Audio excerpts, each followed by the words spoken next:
Hey, welcome to another episode of Ask a Photo Pro. It's your favorite episode of the week. This is the episode where I deep dive into your photography. I give an assignment every Thursday, and the next Thursday I look at that assignment right here on this channel.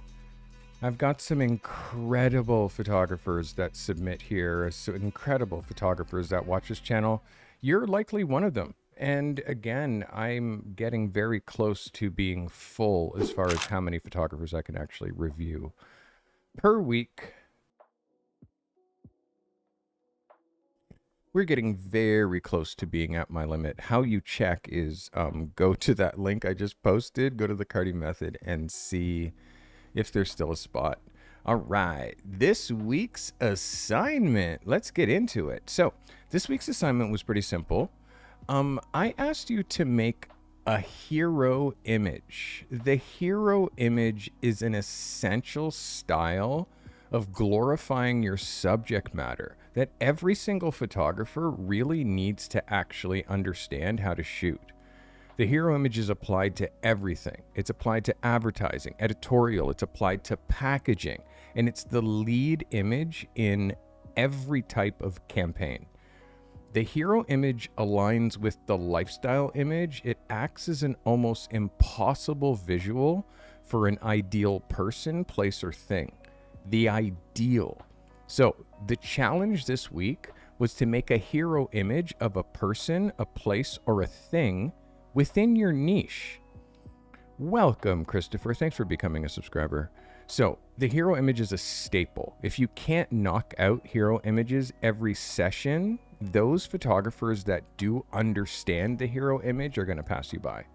The hero image is the special sauce in every portfolio. Knowing how to make a hero image is what we're getting into this week. And I have almost 40 people who've submitted this hero image assignment. Again, this week, the image was allowed to be either horizontal or vertical. And I asked for you to keep the regular 2:3 or 3:2 proportions. And as always, I asked for you to submit your images 4,000 pixels wide, leave the height blank, the vertical height blank, and set your DPI at 100. All right. And again, I wanted this to be shot this week. So our first submitter is Michael Steinmetz. He shot with the R8, 70-200, L series, shot at 106 millimeters, shot at 1.3. Not sure how you, 1.3 seconds. There you go. 1.3 seconds at f/18 at ISO 100. This is Mike Steinmetz. This took over 100 exposures, Michael says, to get this attempt. Michael, thank you so much for submitting the hero image. Michael's has a very unique niche. He's shooting industrial manufacturing and products. Let's look at this as a cover. Michael, this is a definite 11 for me. I'm really feeling this.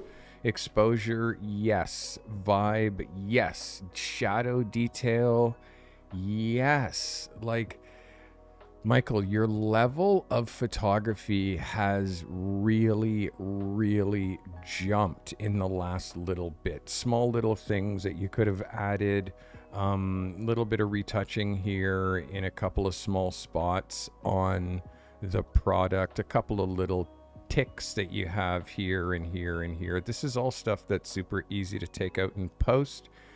You have a lens that's on your sensor. That's a little bit of sensor dust there that we can take away. You can always see what sensor dust looks like. That's what it looks like. It's a little bit of glow. You know, a little bit of rubber that you can fix here from the molding, a little bit of stuff here. But overall, what a great attempt. The background is relatively clean. You can see, again, a couple of sensor bots here, which you can easily fix. But overall, Mike, this is a win for me. This is a win. Really strong horizon line. I like where you dropped your horizon line up here. It's really good. You gave lots of room for a cover. And if this was going to be an 8x10 image, this is an inch. and your second inch goes right here. So as far as this going to Instagram, it's no problem going to Instagram. It fits in perfectly. So this is a win for me, Mike. Thank you for submitting. Great shot. It's Mike Steinmetz. All right, we're off to the races with our first submitter, Michael. Thank you so much for submitting. All right, our next photographer, his name is Ammon. Ammon Tommen says his hero shot is a self-portrait, sporting the latest Carty Method merch for Behind the Picture magazine. Ammon is rocking hat and t-shirt in a self-portrait hero shot. Great shot, Ammon. Thank you so much. This is Ammon Thompson. Ammon, this is great. I really like this photo. There's definitely a vibe. Your focus is really sharp, which is great. The hat looks great. Again, always once you're shooting this kind of stuff, we got to go into like 100% and like fix the stitching and do like a couple of little fixes in here to make sure that this is all tight like a tiger. There's a little blend here that it looks like we could put that extra piece of stitch across. And then as far as you, just do yourself a little, fix that little hair there and catch that little piece of white there. And it's like, it's small little things that make it so you're not really doing a full retouch on your face, but you're just like fixing little tiny small things, getting a little bit of the dust. Whenever you're shooting a black shirt, you always have to go at 100% and just take all of this small stuff out. But other than that, Emin, the black on black on black on black is super dope. And you can see here now, when I go this big, you can see that hair. It's just dying to be taken out. It's just dying to be like popped out. Because when you go back to this size, you still see it. So small things like that, man. But for me, this is an absolute win. 11 for you, Emin. This is a hero shot. Good light, nice and even, well exposed. It's poppy. This is a win for me. Good shit. We're 2 for 2. This is the vibe. And again, this is the kind of like, this is the expectations. This is like hero picture, portfolio picture. Ammon's using this for obviously his new profile picture. It's a good vibe. This is Marcus Mack. Marcus shot with ISO 1000, 50 millimeter, f4 at a 1/60th of a second. This is Marcus Mack with his hero picture. Marcus, thank you for submitting. Double page spread. Let's look at this as a double page, please. Double page fits really quite nicely, Marcus. I'm actually very happy with the framing. You really put this framing like pin like right on the button. So good for you there. This is a yes for me. Again, it's like background, ceiling. There's small things that I really want you to watch, like this horizon line here that's dropping through the top of his head. Obviously, he's a tall man, so you have to get up on a stool so you're able to shoot him in such a way that removes that horizon line there and drops his head here.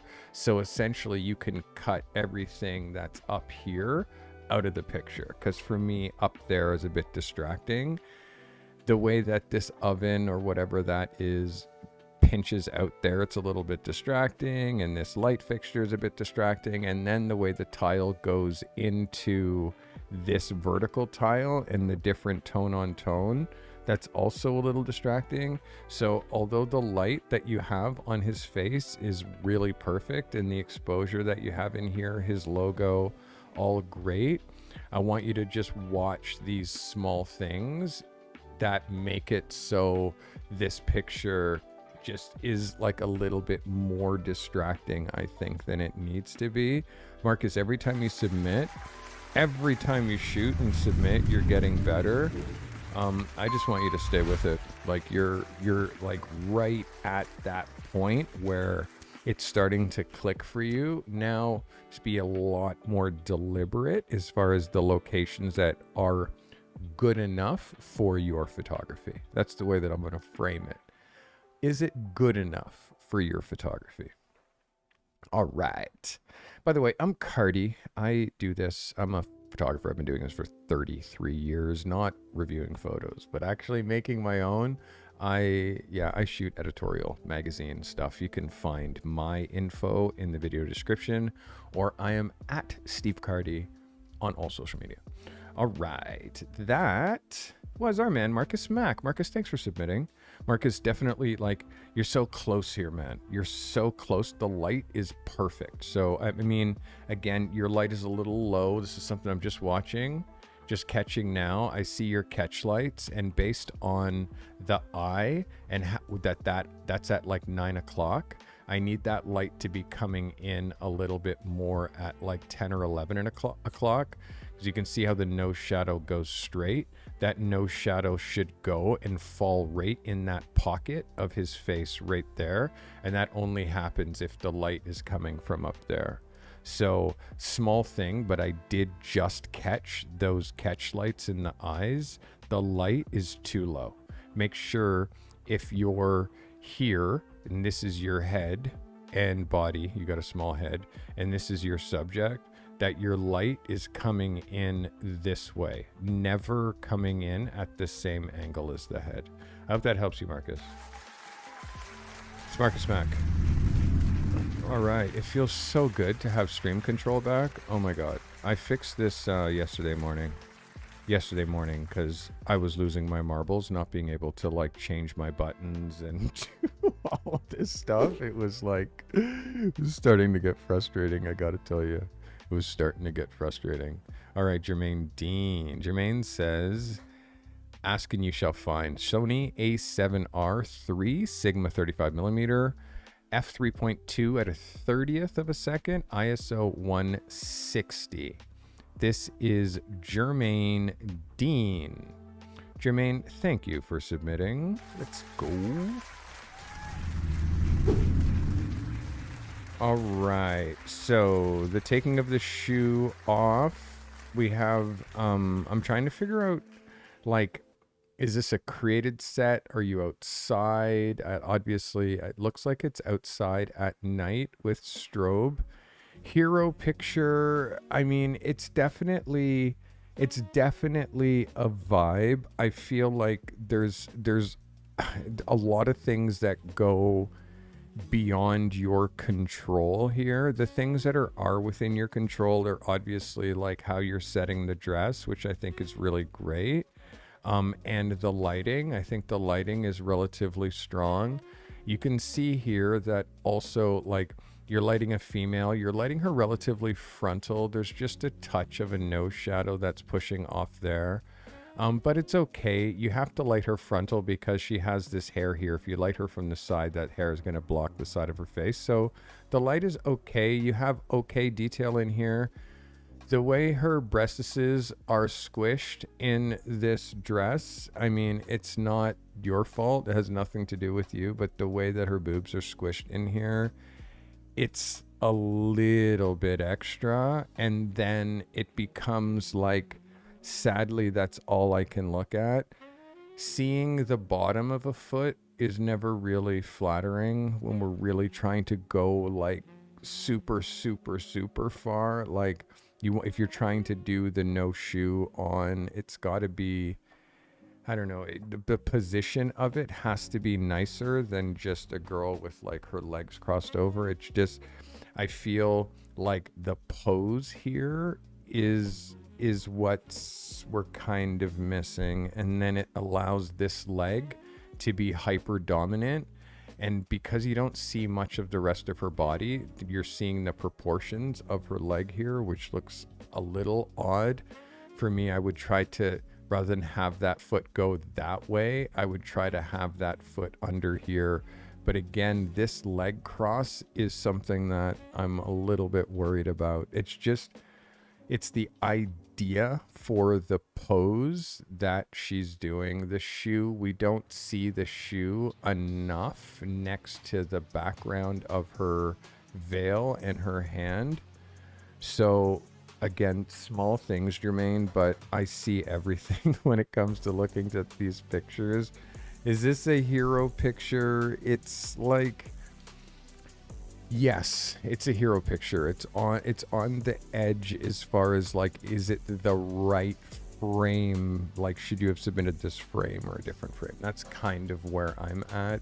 And again, when you're posing ladies, it's incredibly difficult to shoot a lady sitting in a dress. It's just, everything gets pushed up. The dress doesn't look right. It's just difficult, especially a wedding dress. So I suggest this kind of stuff standing, because that's how the dress is made to be. The silhouette is standing. Whenever you shoot a female, especially if there's like a weight issue, you shoot her sitting, it's like everything just, you know what I mean? So it's about elongating and standing up and positioning them so there's like blah, blah, blah. You know what I mean? Work on it, Jermaine. Thanks for submitting, my guy. Appreciate you. It's Jermaine Dean.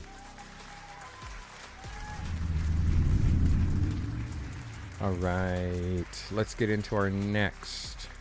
Our next is Stevie Gamo, shot with the phase 1, 80 millimeter, 120, so 1/25 of a second at f8, ISO 100, shot with an octabox. This is Stevie Gamo. Stevie Gamo. All right, Steve, thanks for submitting. Thank you.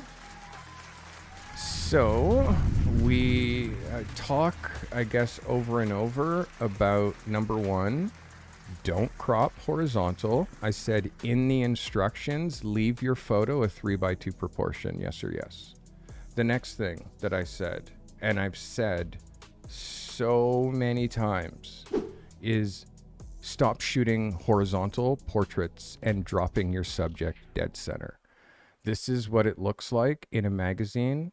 There's no place for it to fit. Stevie, you're not listening, or you're not following the brief. I gave a very, very specific brief.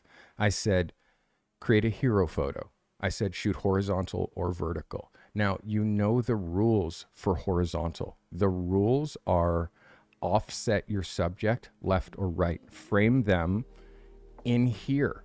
You can see, or frame them in here. You can't drop a horizontal subject dead center because it doesn't work. I talk about this every episode. I'm going to say again, I talk about this every episode. I talk about this every episode. You want to get me amped up? Drop a horizontal portrait dead center. So Steve, this is a vertical picture that you're shooting with the camera this way because you just, faces are horizontal. They go like this. Magazines are, vertical. Magazines are vertical. They go like this. Bodies are vertical. Like, so you're not allowed to shoot horizontal anymore. That's the rule. And for me, this is beautiful light, beautiful photo, but you didn't follow the brief. The next part of the brief, do not crop your photo. Keep your photo the original 3:2 proportions or 2:3 proportions. You didn't follow that brief. And you can see that the image is cut off here and the image is cut off here. So those two things means that when a magazine hires you and gives you a brief, you just blow it off and do what you want? How do you get paid now? And again, if this company wants to put her on the cover of their annual report, I bet you that annual report's going to be a vertical cover. So where does this photo go? Well, then you have to crop it. Well, then now you're using a third of your sensor, when if you just turn the camera this way, you'd be using all of your sensor. So Stevie, please don't do that again. This is me being incredibly tight with my brief. I'm incredibly specific in my instructions. If you look at the instructions, it says, do not crop your photo. You cropped your photo. I say, do not drop your horizontals dead center. You drop the horizontal dead center. So for me, I can't go much further. You have to follow the brief. And the punishment for not following the brief and not following the brief is like You don't get a detailed photo review. The light is beautiful, super sharp focus, and I wish I could give you more info, but I need you to follow the brief. Cool? Let's do that for me next time, Stevie. Thank you. Last time I checked, guys, there's no horizontal magazines. Last time I checked, Vogue is narrow and long. And when you open 2 pages, it's a double page spread. So what happens if you put your subject in the center?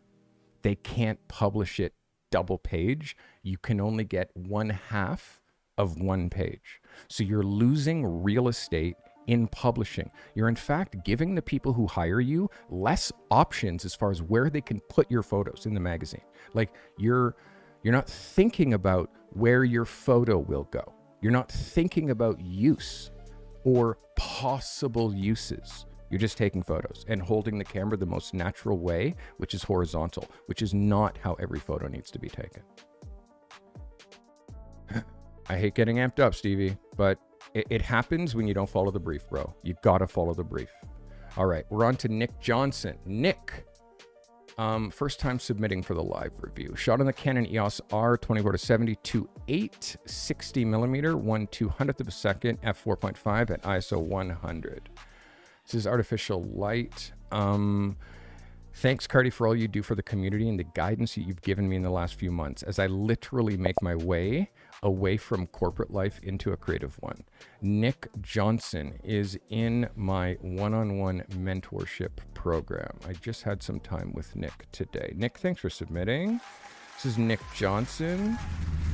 Nick, this is a hero shot. This is a hero photo for sure. Let's look at it as a cover. It just pops. The lady pops. The outfit is right. The skin tone is right. The exposure is right. It feels poppy. Let's look at the light.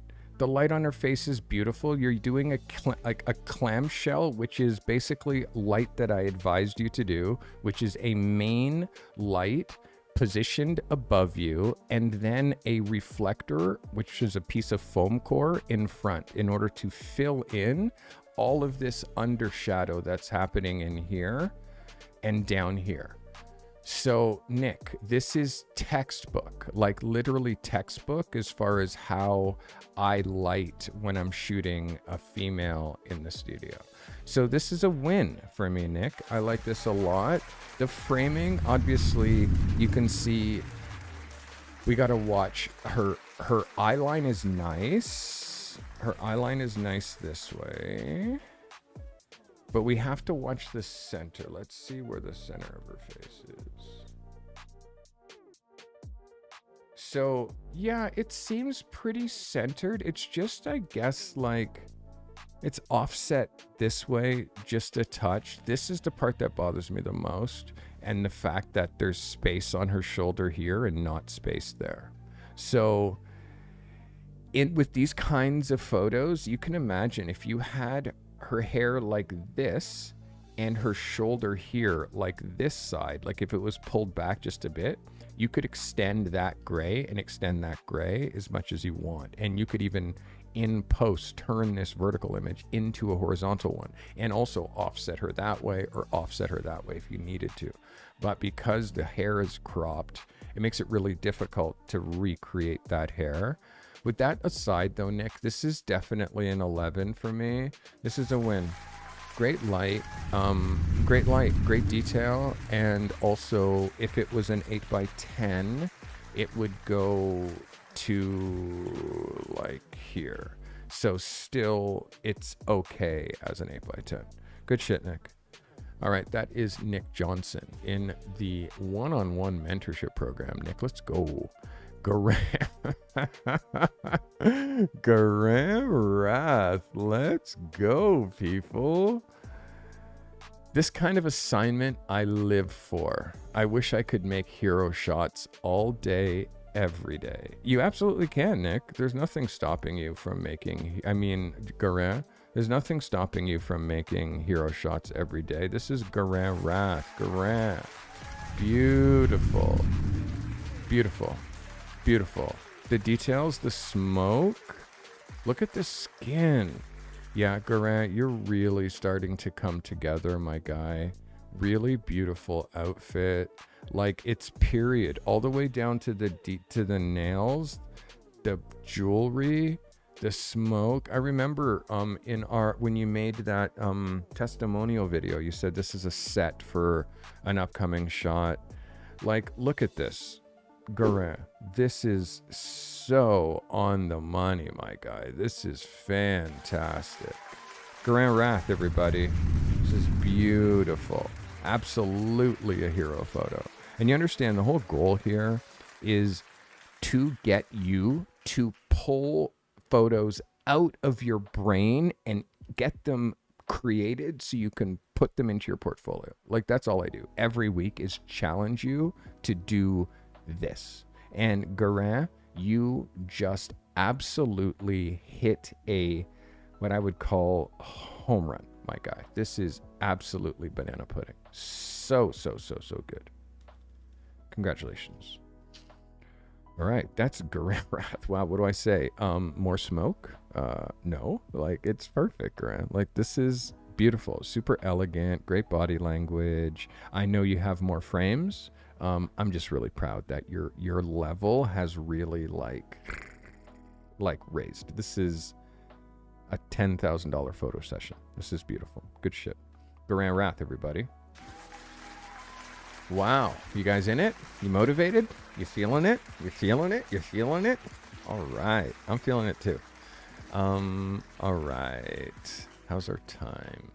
So again, guys, there's lots of photos to go through. So I'm trying to give as detailed reviews as I can without without going too hard.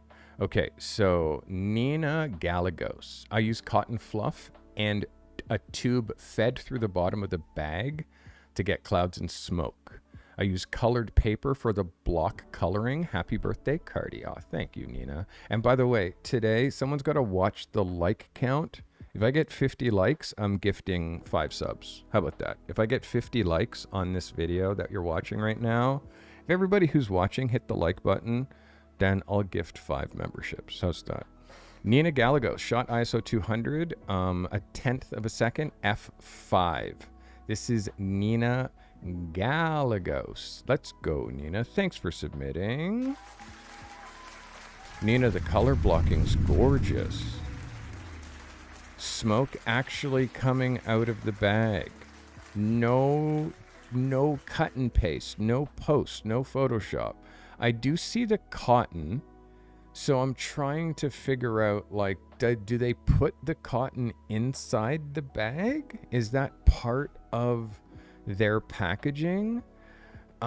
Being stem heavy, like seeing a lot of stems in here, it's like it doesn't make the flower look too amazing.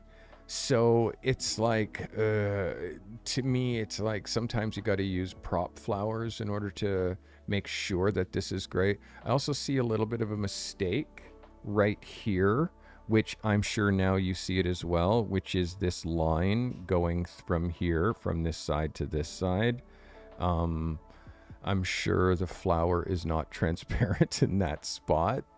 So again, I do see everything. I see where the line was supposed to line up, but it is here. So now I'm not sure what's happening here and here.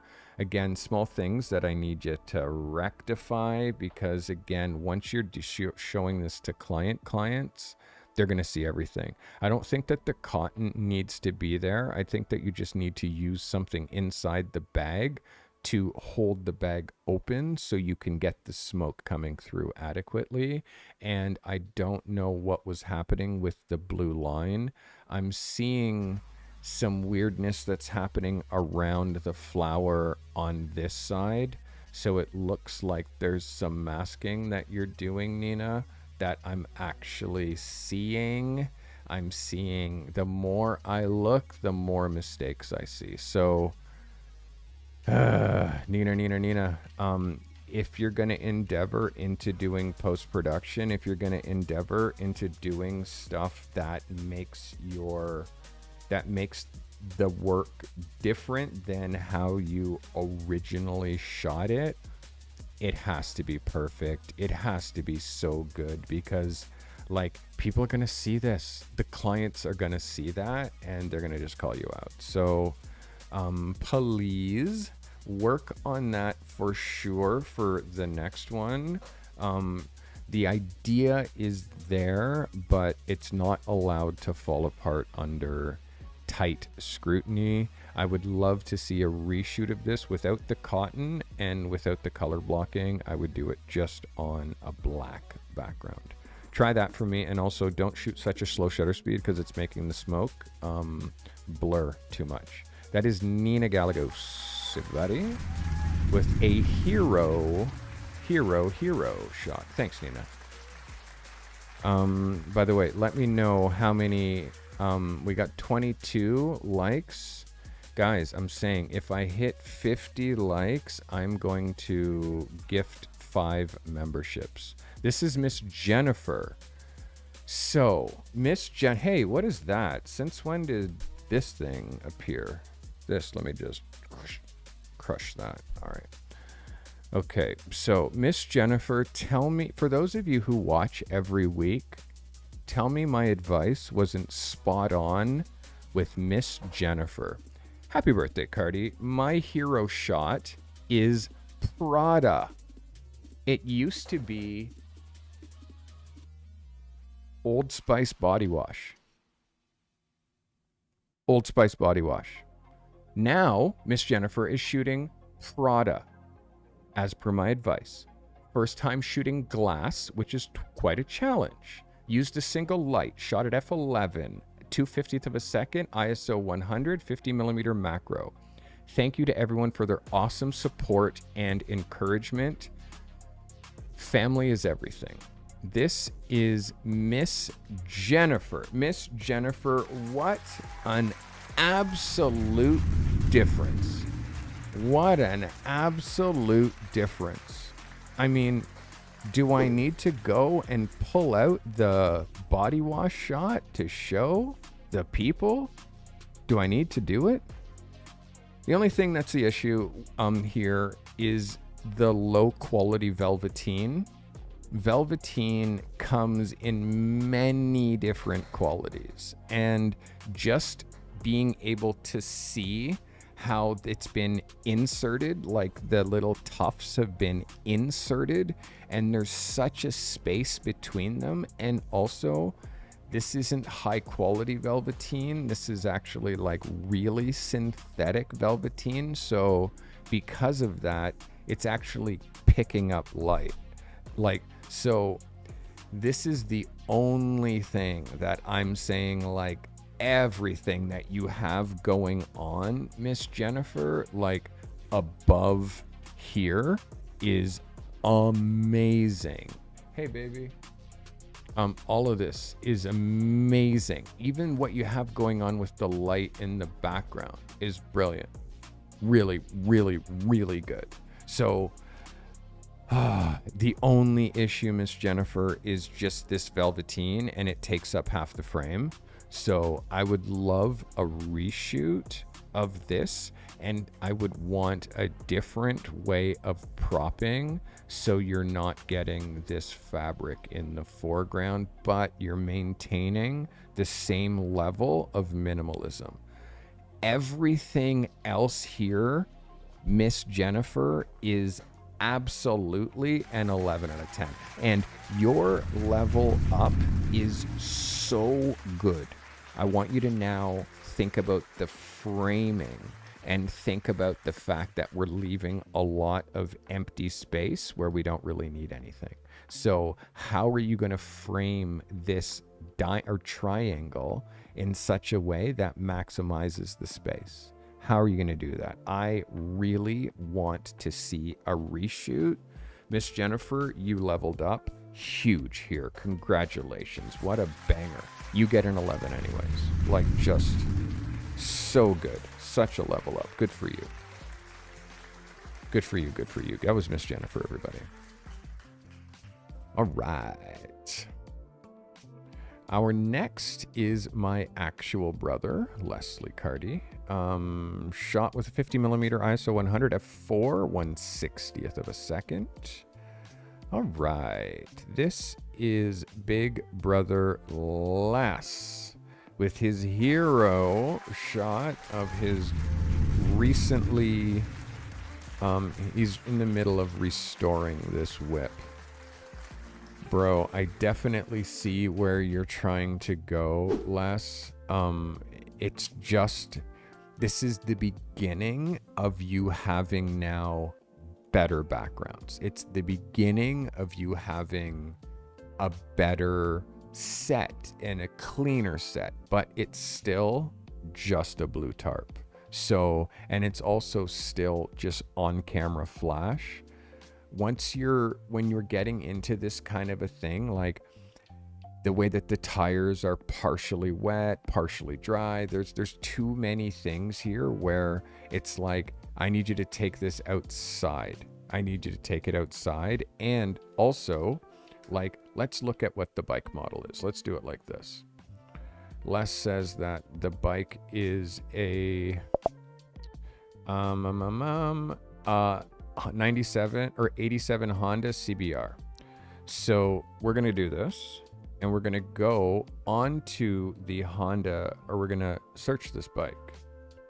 Okay. We're going to search an 87 Honda CBR. And now we're going to find how bikes are photographed. So do you see this? This is how you shoot a motorcycle. Straight on. This is definitely not how you shoot a motorcycle, but you shoot it like this, straight on, like this, where you can see both wheels with a non-distracting background. Here's another example of how you shoot a motorcycle. A hero shot of a motorcycle. Like shooting it on the 3/4, maybe. But if you look at hero shots of like, this is the shot. That's the shot. And I mean, this is shot in a studio, perfectly clean white. Now, any other shot of a bike, it just looks cheesy. So you have to see this. This is like, it's on a lift. This is a super bike. It's shot against a brick wall. This is a hero shot. Snapshot. Snapshot. Hero shot. Close to a hero shot, but it's a snapshot because there's junk in the background and it's the wrong background. And again, this is a hero shot, but closer. So Les, this is what I need you to work towards. Is it can't be this. It can't be this where you're just shooting this bike anywhere. It can't be this. And I need you to find a place where you can shoot hero shots of these motorcycles at the very least this level. If you want to do it on location, at the very least this level. If you want to do it on location, at the very least this level. If you want to do it on location, this level. Like, that's how we have to shoot a motorcycle. It can't just be this. It can't. It's like, this is your business. This is your baby. My brother restores cars, motorcycles, all kinds of things. He's an incredible artist, an incredible painter. Because your work is so high end, the way that you photograph it also has to be at the highest end. And it's hard because you're one person. If we go on Behance and we search motorcycle photography,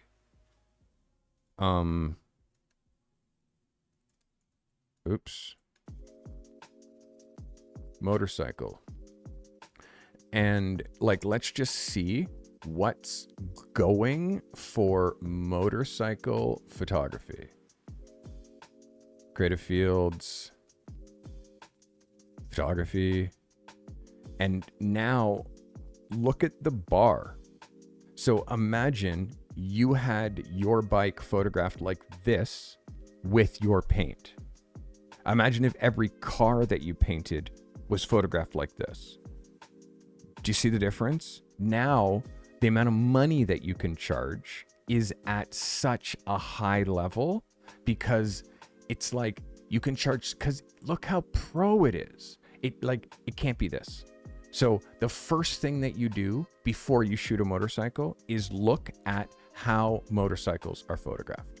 End of story. That's what you do first. Look to see the highest end motorcycle photography. And when you're on Behance and looking at Ducatis, and when you're looking at motorcycles in motion, or like, this is how your bikes need to be shot. Like, less. This is how your bikes need to be shot. Like your bike or the cars that you photograph, like, make this type of photography of that stuff, then it creates a lifestyle. It creates a desire, and that's what we're trying to do. So like the whole thing has to, like, again, you're only one person. You're not a photographer first. You're a artist and a painter and like a restorer, and you have all of these hats, and you're also trying to do photography. So it's like, my suggestion is pair up with Durrell or another one of the creators that I have that watch me that are on the West, and do stuff together. Like, that's the vibe. Justin Mitchell, let's go, Justin. Thank you for becoming a member. Every time I get a member, a new one, I conjure some smoke. So thank you for becoming a member. I appreciate you. We got the smoke guanin. All right. Thank you, Justin. Welcome to the crew. All right, Les, I hope that helps you. Again, it's like, I saw this in feed and I'm like, bro, it's so much better than the last, but it's still, we have so much, we can go so much further. And again, Durrell might have some time on his hands to meet up with you and do some of this photography with you. All right, that's one of my viewers. All right, let's go, Les. Thank you for submitting. All right, Nicholas says happy birthday. This is my assignment. Canon R6 M2 50mm 1.8, shot at 5.6, 100 of a second, ISO 100. This is the one they call Nicholas Freddy. Nicholas, thank you. We call you Freddy. Thanks for submitting, Freddy. Appreciate you. This is your hero image. Let's look at this as a cover. This is definitely stark and moody. It's a little dark, Freddy. That's the first thing that I see is exposure. And the reason I say it's a bit dark is we're actually losing the side of her face here into the darkness. There should be a little bit of a highlight like we have here under her chin. We're losing that a little bit on that other side. This is close. I would call this under by about a third on this side or under her chin. Yeah, here is where I meet her, and under her chin, I would call this under by about, hello. Yeah, I would call this under by about also maybe 2/3 or a half in here under her chin. So it ends up making it feel just a touch muddy. But the focus is really good. The idea is really good. I just want a reflector. Like, this is your set. This is the background. This is your subject. This is camera position. And you have light. Let me see the shadow. Your light is coming from, like, say here-ish. Maybe here-ish. You need a reflector. And I would put that reflector right here, which is basically mirroring this light, and it's going to kick back this way and give you separation here. And that's going to give a level of polish that's going to make this photo just pop just a little bit more. You'll notice me do that in the studio quite often. Like, it's just a little bit of zhuzh, whatever you want to call it, polish, Freddy, that And I'll show you just places where I do it. You see it here on this side of the face. This is not done with the light coming in here. This is done with a reflector, this here. So small things like that give that separation. You can also see me doing it here with Colin Firth. You can see the reflector that I pull in from the background that gives that little highlight on his shoulder and separates his hair from the background. You see it there. And then, oops. It's like an ism. It's something that I'm continually doing. You see it here. You see I'm doing it with a light here. You see I'm doing it with a reflector here. So it's always like it gives that little bit of polish, that little bit of extra. But it's something that you always have to be wary of. You can see I'm doing it here too. I'm doing it with the light. I'm pulling light over the shoulder. So it's a small little detail thing, but it's going to make all the difference with your work if you start incorporating like a reflector on your opposite side. I mean, I at times intentionally don't do it, like you can see here, where I'm letting this go into black, but where I let the face shadow, and there's also a stark contrast between the light back here. I put a light behind him, which gives like an edge. So small things, but something to definitely watch for when you're doing this, Freddie. It's going to make such a difference on your studio photography. Is this a hero shot? Yes. Your framing and idea are getting an 11 out of 10. The concept is right there. I just want you to keep practicing. Keep practicing artificial light. It's going to make a big difference. Good shit. All right. All right. All right. That was Freddie. Also, I have to change my creative collection link. Who's got a question? Mike Steinmetz. Let's go, my guy. How can I help you? Mike has a question. Mike has a question. 40. We're at 49. Yo, if we get one more link, if we get one more like, I will gift a membership. If you're watching right now, I'll gift 5 memberships. How's that? If you're watching and you haven't hit the like button, hit the like button, and I'll gift 5 memberships right now. How about that? 52. Hey, we made it. All right, guys, this is my gift to you. Because you are supporters, this is my gift to you. Here you go. I'm going to gift just like that. And members are yours. Hey, Carty gifted 5 memberships. I have someone else who said if we get to 65, they'll gift 5 memberships. So these are the people who've been gifted. All right, guys, gifted memberships are fun. It just means that more people can participate in chat. More people can watch all my streams. I might even do some live streams from the car on the way to Montreal if the vibe is right. All right, guys. Thank you for hitting on the like button. And again, if you're watching this after the fact, don't not hit the like button, eh? Please hit the like button. You can help me push this out to more people. All right. All right. I'm going to have to fix that too. I'm always seeing little things that I have to fix. All right. The next reminders that I need is how many photos left, guys. Thank you. This is Matthew Wassinger. Mountain biking in Kansas. Canon R6 M2. That is Mark II for those who don't know. Shot with a 35 millimeter. 1/60th of a second. F14 ISO 100. Happy birthday. This is Matthew Wassinger with his hero picture. Matthew, thank you for submitting. Glad you're a part of this. Hero picture. Absolutely. This is killer. So good, Matthew. Look at this as a double page spread.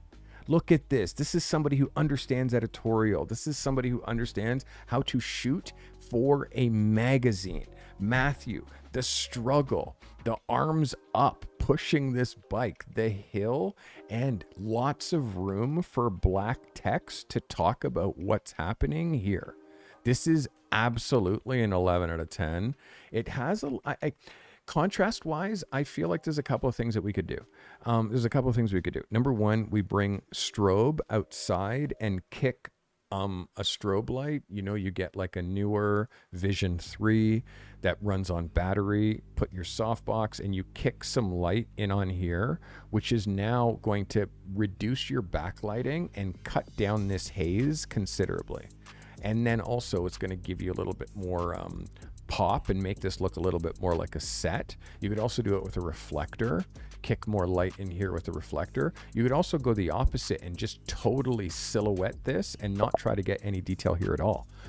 What I want to see detailed is more detail in the sky. I want to see more detail here and more separation. Your horizon line, where you drop the horizon line nice and low down here, is really excellent. I love where you dropped that. Perfect. Got to always make sure that that's super straight, which it looks pretty okay. This is an 11 for me, Matthew Wassinger. This is an 11 and gets all the applause, all the kudos. And again, this is a masterclass in framing up a double page. Well done. Great shot. Great shot. Now I just want to see more from Matthew Wassinger. More photographs from you. It's how I learn about you. It's how I learn about you. You submit, I see your niche, I start to learn about where your strengths are, your weaknesses, and I help you develop. Watch your contrast. That's one thing here. I think the contrast is just a touch low. You could bump your contrast just a touch. No way. Steve Bordeaux, guess what? That means my commands are back up and working. That's crazy.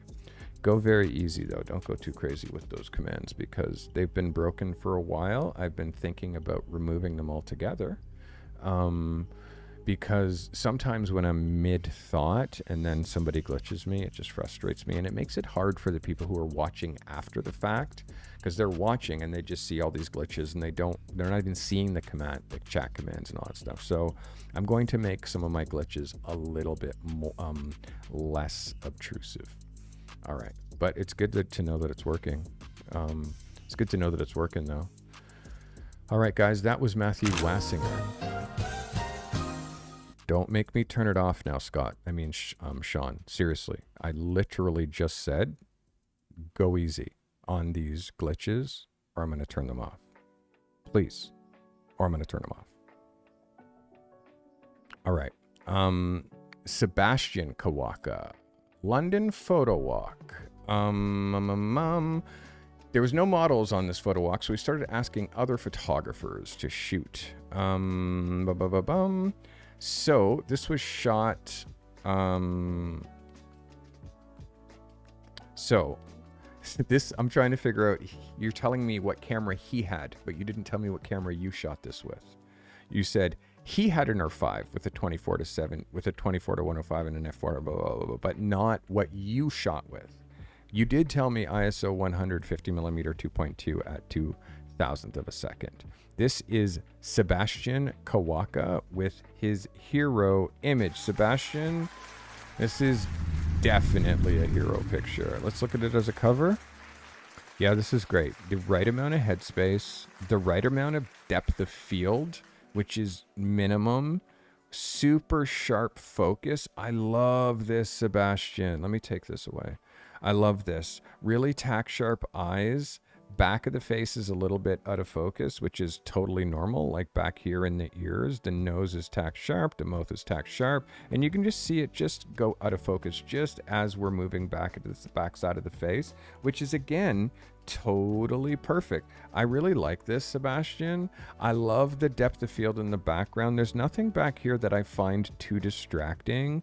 Your eye line, where your eye line is. Your eye line's relatively centered, but if I go 1 inch, 2 inch, this is where your 8x10 goes. So it actually works out relatively perfect. This is a win for me. This is an applause. This is an 11.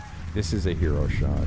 Exposure-wise, Sebastian, I just want you to watch. Exposure here, I would call this like under by a third of a stop. I would bring this up just a touch. And again, maybe even less than a third. Like up this by 0.2 and see if it pops just a little bit more. Just again, 0.2. Make it a little brighter, just a touch. Maybe just a touch more shadow detail, just to bring out the eyes so his eyes don't feel hollow. Just a touch of shadow detail, but this is a win for me, Sebastian. Good shit. Really great done. Well done. Sebastian's getting good. Good. This stuff is working. Sebastian's getting good. He's like leveling up. Stu Bowden. Hey, Stu. Welcome. You're new. How's it going? Stu says, I joined the program last week after watching a lot of Carty videos. All right. So, as the rules are to follow the brief, which, yes, you're not going to submit anything from the past. No, because that's not the brief. Fujifilm XH1 140 millimeter, 3/20th of a second, f2.8, ISO 200. This is Stu Bowden with his very, very first submission. This is Stu's hero image. Stu, thanks for submitting. I appreciate that. Beautiful scene, beautiful light. I'm sure by now you're realizing that the center-focused horizontal is not a thing, because this is how it looks in a magazine, where your subject drops right in the gutter. I know that you're new. This is something that you're going to find is going to help you once you learn this. This is you could have shot this as a vertical picture, because when you really think about this, other than the fact that yes, there is a rock here and yes, there is a rock here, the photo exists right here. Yes or yes. This kid is the photo, right? So holding the camera horizontal, it doesn't make any sense. And also the fact that his leg goes low also lends itself for you to come in here and shoot this. Yes or yes. And that's also shows the rock, gives you a sense of depth. Like holding the camera horizontal is something that is becoming a pain point. Too many people just hold their camera like this because that's where the button is. And it doesn't matter what they're shooting. They just hold the camera like this. A person's vertical, they hold the camera like this. And they drop right in the center. It's like people are this way. People are up and down. Again, I just said this, Stu, so I'm sure I don't need to say it again. So practice shooting vertical. Practice shooting vertical and recognize when there is, if you have the inclination to drop your subject dead center, it's a vertical picture. How about that? It's a vertical picture. If you have the inclination to drop your subject dead center. If you have the inclination to offset your subject left or right, that tells you, okay, maybe I can shoot horizontal and show my subject on this side or on this side. Again, if you want to shoot a frame like this, put your son or this child on this rock right here. And then you have you can frame him within the middle or have him here on this rock. So it's just about how either you have to compose it different or you have to place him differently if you're locked on that composition.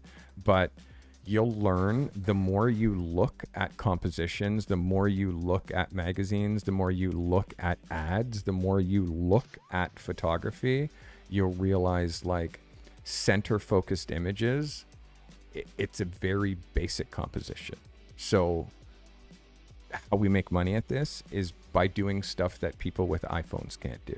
You have a great camera, you have a great eye, And I can see that you have an understanding of light by looking at the light that is on this kid's face. You're shooting an open shade. There's great focus. Like, you're so close.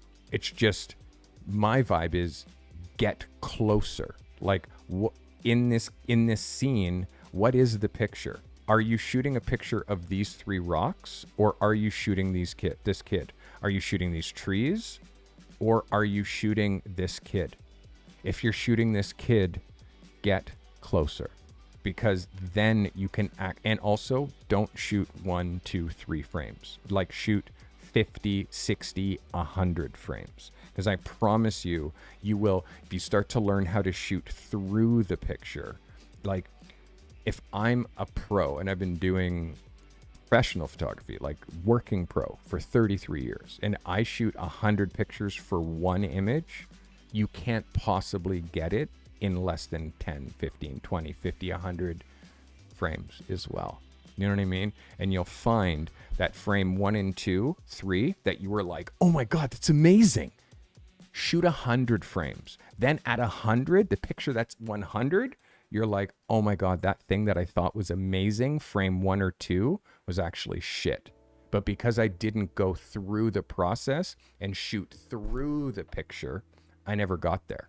Because I was patting myself on the back when I got my first one that I thought was good. You know what I mean? You're actually, at times, especially if you have no professional training, you just picked up a camera and started shooting, you're actually the worst judge of your own photographs. You know what I mean? You're actually the worst judge of your own photographs. So this is where I come in. So Stu, don't center focus horizontals. Rule number 1. Offset, left or right. Magazines open like this. The gutter goes up to center. Don't drop anything in the center. Cool? And also, people are vertical, so hold your camera like this every once in a while. Cool? Hope that helps. That is Stu. Thank you so much, Stuart, for submitting. All right. Don't get discouraged. It's a positive review. You just learned that you can hold your camera this way. All right. Let's get into Dana McKenzie. Happy belated, Carty. My submission for this week, make a portrait, is a portrait from a session I set up practice shooting with off-camera flash. Dana said, unfortunately, the stand fell over and broke my strobe. That's what sandbags are for. That's a nickel holding up $1, especially if you're bringing them outside. The umbrella catches the wind. So if you're going to bring your light outside, then A, sandbag. B, somebody holding your light so that doesn't happen. You know what I mean? You can't trust that the wind is not going to catch an umbrella or a softbox, which is literally a sail, and blow it over. So if you're bringing your strobe outside, somebody's holding it. Or you have it on a C-stand that is like super, super heavy duty, and you sandbag that. Some lightweight, flimsy stands that you got from Amazon. So please be careful with your gear. Hey, buddy. Please be careful with your gear. I hate hearing stories like this. It's like heartbreaking, but at the same point, it's like I brought my light outside. I was practicing outdoor strobe. Inexperience. You've never done that before, which means you don't know. You need a sandbag or you need someone holding it. So that hurts me because it happens to all of us, but it only has to happen once before you realize if you're bringing your light outside and it's just a stand with a umbrella, you need somebody holding it. And that person can't let go, because the second they let go, it's going to fold over. It's going to fall over. And then literally it's just with the 2 sandbags. You know what I mean? Like, and in fact, don't use stands, like use C stands, like use clamps. So you're clamping the light to something. So it's just way more like the likelihood of it falling over. You're trying to reduce that. All right. This is Dana McKenzie. Let's have a look at this. Dana, thanks for submitting.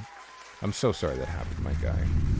Dana, this is a dope photo. It's just about where you're cropping the ankles. Like, you have to cut like a little bit higher, or you have to show the feet.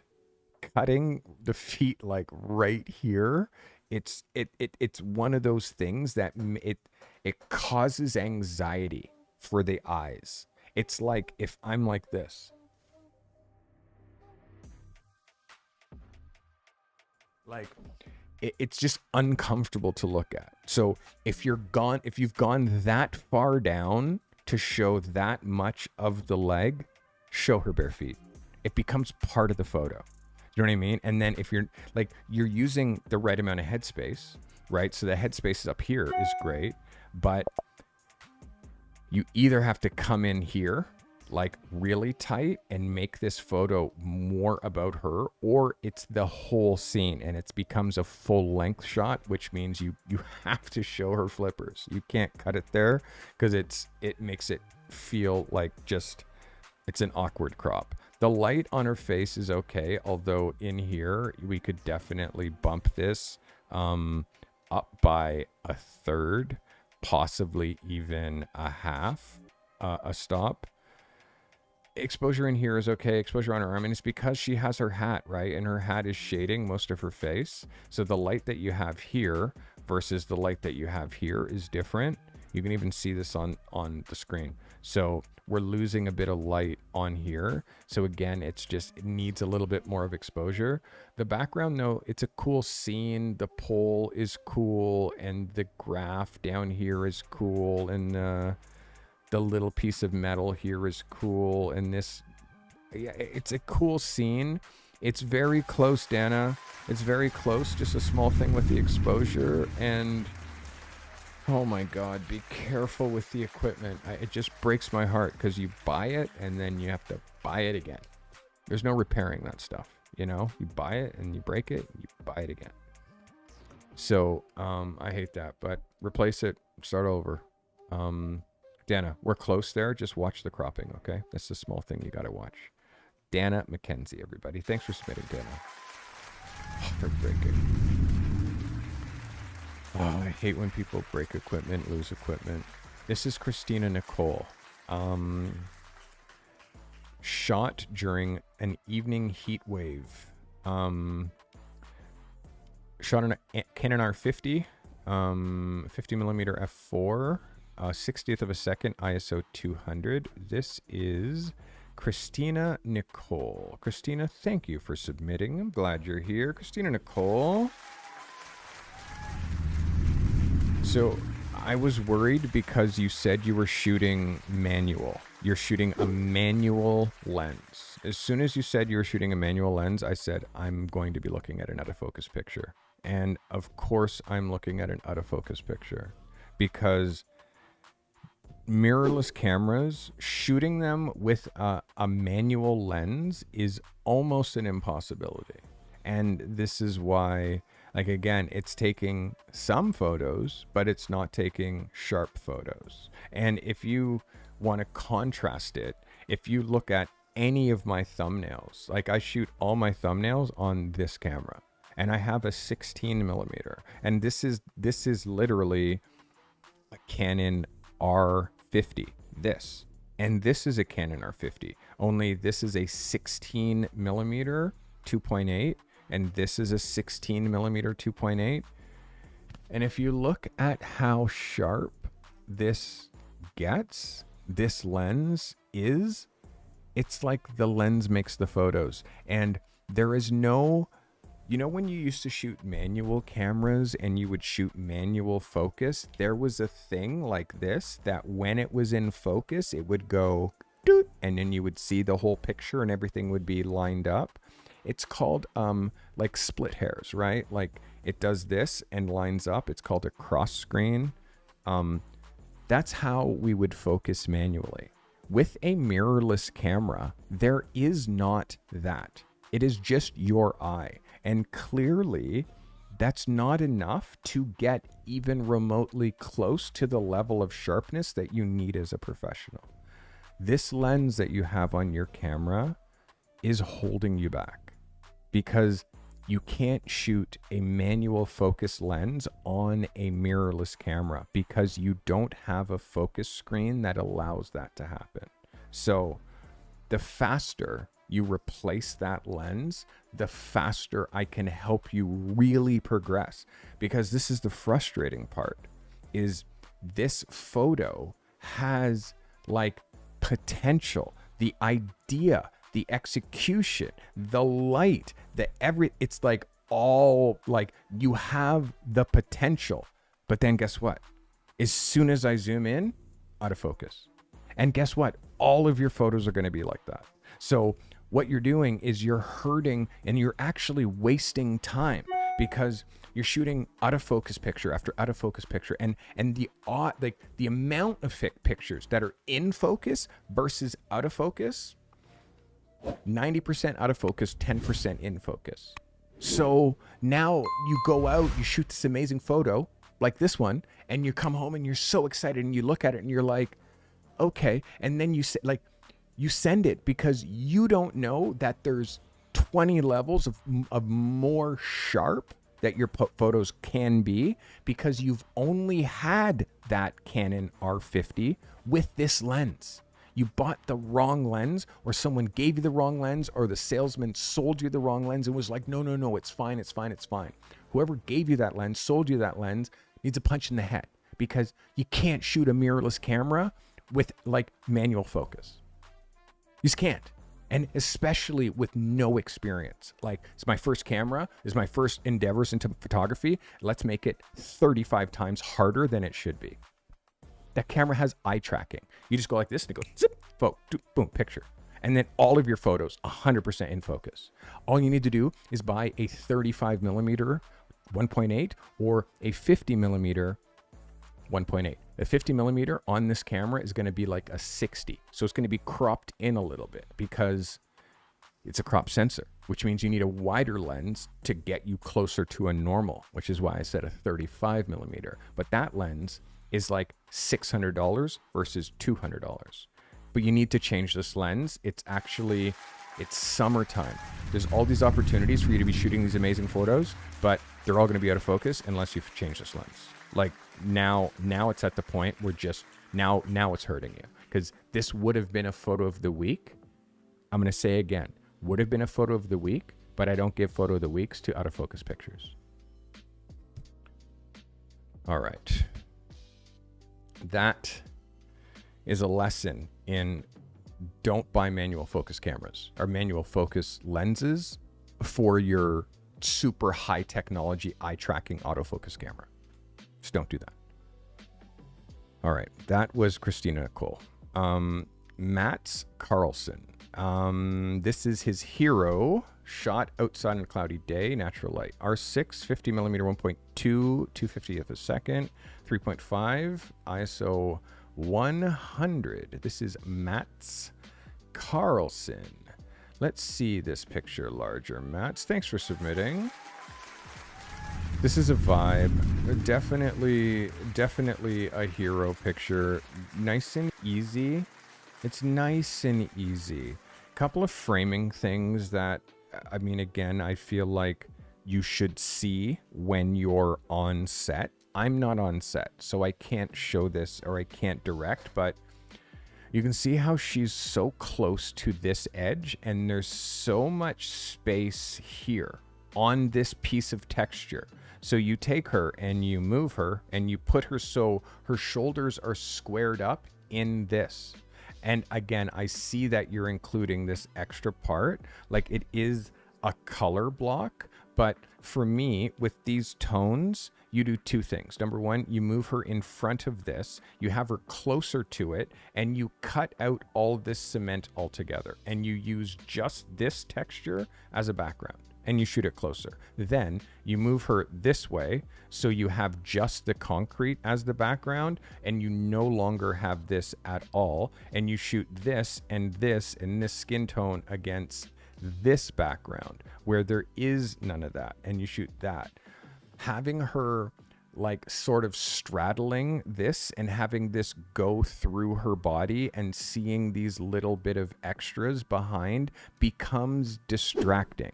It becomes distracting.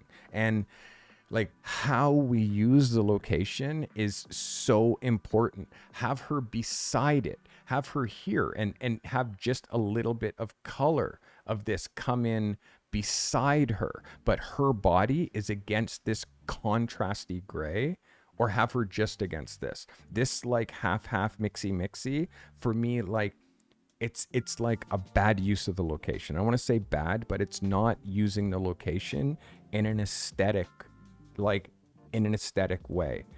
The fact that this becomes a distraction, it becomes a distraction. That's where it's like, center her or put it beside her or take it out of the photo altogether. But you can't like half put her in there and it's not like exactly deliberate. Do you know what I mean? So for me, Mats, this is like, I think you have a better edit here. I think you have a better edit other than this frame, and also overexposure. This is hot by we're gonna, like, as soon as you start losing highlights here, it's an actual one stop over. The skin here is fine, but where the highlights are, you have to use the highlight slider and make sure that you're not getting heavy hot spots on the skin, because you can see here in the forehead, here is all relatively hot, and I think that starts to increase once you start to put your contrast slider too far, or you're not adjusting your highlight slider a little bit below. If you do that, that's going to start to recover this. And again, this I honestly believe is stuff that you see on the camera when you look on the back of the camera. So that's stuff to watch for when you're tuning your exposure. Mats, this is very close. Right outfit, the right hairstyle, the right lipstick, the right earrings, the right sensibility, the right laissez-faire vibe. It's just the way you use the location. It's like, I want to like, it's like, I just want her moved over. Like, don't have competing things behind somebody. Don't put someone in a competition with what's behind them. That's a great way for me to say it. Don't make it a competition between her and this, whatever this structure is behind her. You know what I mean? Make it the background or make it beside her. I hope that helps. That was Mats Carlson. Mats, thanks for submitting. Again, I'm going to give it an 11, Mats. I just feel like you're a talented shooter. I need to tune you. I need to tune just a little bit, because you're making small mistakes that are easy to fix. All right. That's Mats Carlson. All right, let's see who's next. This is Natalie Bennett. I'm submitting my hero image. Sony A7 IV Tamron 35 to 150. Natalie, 35 to 150? Seriously, 35 millimeter to 150. Take that lens, go like this. Throw it out the window. Seriously, buy a 50 millimeter. Buy a 50 millimeter. Thanks for becoming a subscriber, Boondock. Natalie, throw your 35 to 150 lens out your nearest window. Seriously, there's 28 pieces of glass and you're always using this lens at like 50, or like, it's a lazy lens. It's a lazy lens. It's 7 lenses in one and it's horrible at all of them. And it's heavy. And it's heavy. It's heavy. Oh my God, these, like, I bought a 35 to 3000 millimeter lens. It's like, it weighs 8 pounds, but I only ever have to have one of them on my camera. Natalie, I know you've heard me talk about the center focused horizontal. And then I also know that I've talked about the proportions. Like, this is now, I'm feeling like, I mean, Natalie, you're a doctor. You read my brief, right? You read my brief that says, do not crop your photo. Keep your photo the original 2:3 proportions. Natalie cropped her photo, made it a square. And then I said, don't center your horizontals. Natalie centered her horizontal. So Natalie, you're not following the brief. This photo is overexposed. This is over by probably a half of a stop. And you're just free cropping it. Like you're just making it whatever proportion that you want, which is not, there is no magazine that fits this proportion. Like this is your whole photo and you're cropping it out. So I say in the brief, do not crop your photo, but you're cropping the photo. So I can't continue. I can't review photos if you can't follow a brief. And it's super simple because when people are hiring you, when a magazine hires you, they're going to give you a very specific brief. They're going to say, I need you to shoot this double page spread. And then you shoot a double page spread, which you think is a double page spread, and you give it to them. And they say, the subject's right in the center. I thought you were shooting a double page spread. And it's like, yeah, here it is. It's horizontal. And also, yeah, I cropped an inch off either side because I didn't want you to see it. It's like, but now it doesn't fit into the magazine and the person's right in the center. It doesn't work for what I asked for. Like that's what the art director's going to say.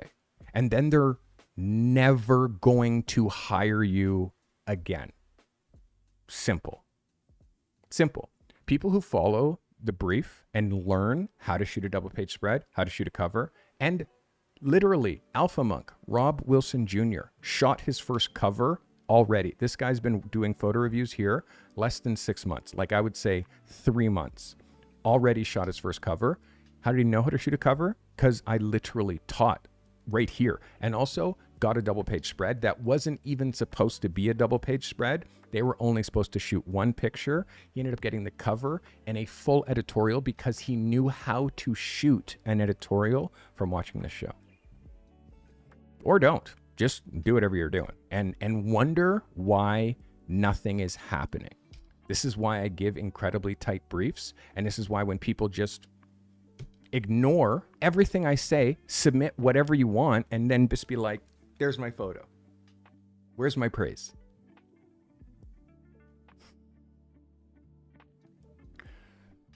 Oh, Dr. Bennett, please reread the brief. And you'll understand why I'm so frustrated. I cannot review your photo any further. All right, next submitter.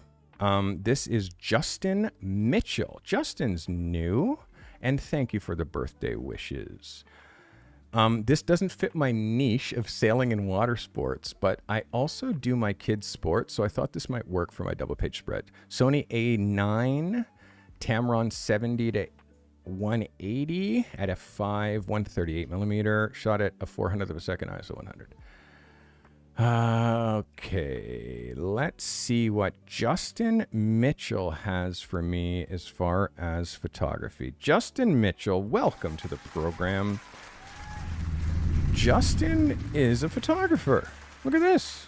This guy understands how to A, follow a brief, 2, shoot a double page spread that has me banging my desk. Let's go, Justin. This is absolutely epic. And I like this. It makes me happy because you can shoot, you understand an editorial vibe, and you editorialized your son. You shot this, the styling is right, the location is right, the crop is right.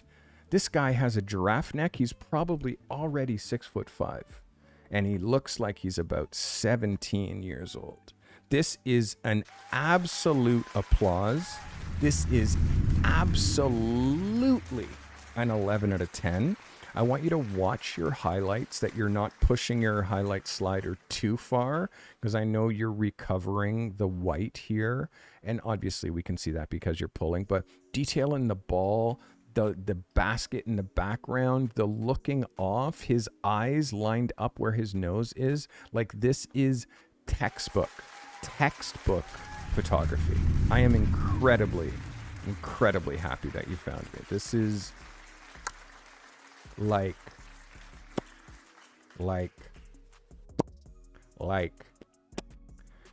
guys, wow, that makes me happy. Here, watch this. Treat everybody like a superstar. Famous people less like a superstar. I treat famous people like real people. I started as a photographer, I would say professionally, when I was 20. My brother's a fine art painter, heavy influence on me, and I couldn't paint, so when I discovered the camera, it was really easy for me to express myself creatively. Everybody's in the business of glorifying celebrities, so capturing them, it's already glorifying them by photographing them. So if I can get them a little bit more understated, I feel like it brings up the real. In 1997, I shot Tom York from Radiohead, most important picture of my career. In 2001, I shot Pharrell Williams for Peace magazine. Again, very important picture. Colin Firth, a week before he won his Oscar, career moving pictures where that picture propels a whole new wave of clients, a whole new wave of people looking at my work. I think pivotal career-changing pictures are more important than favorite pictures, because they're all my favorite.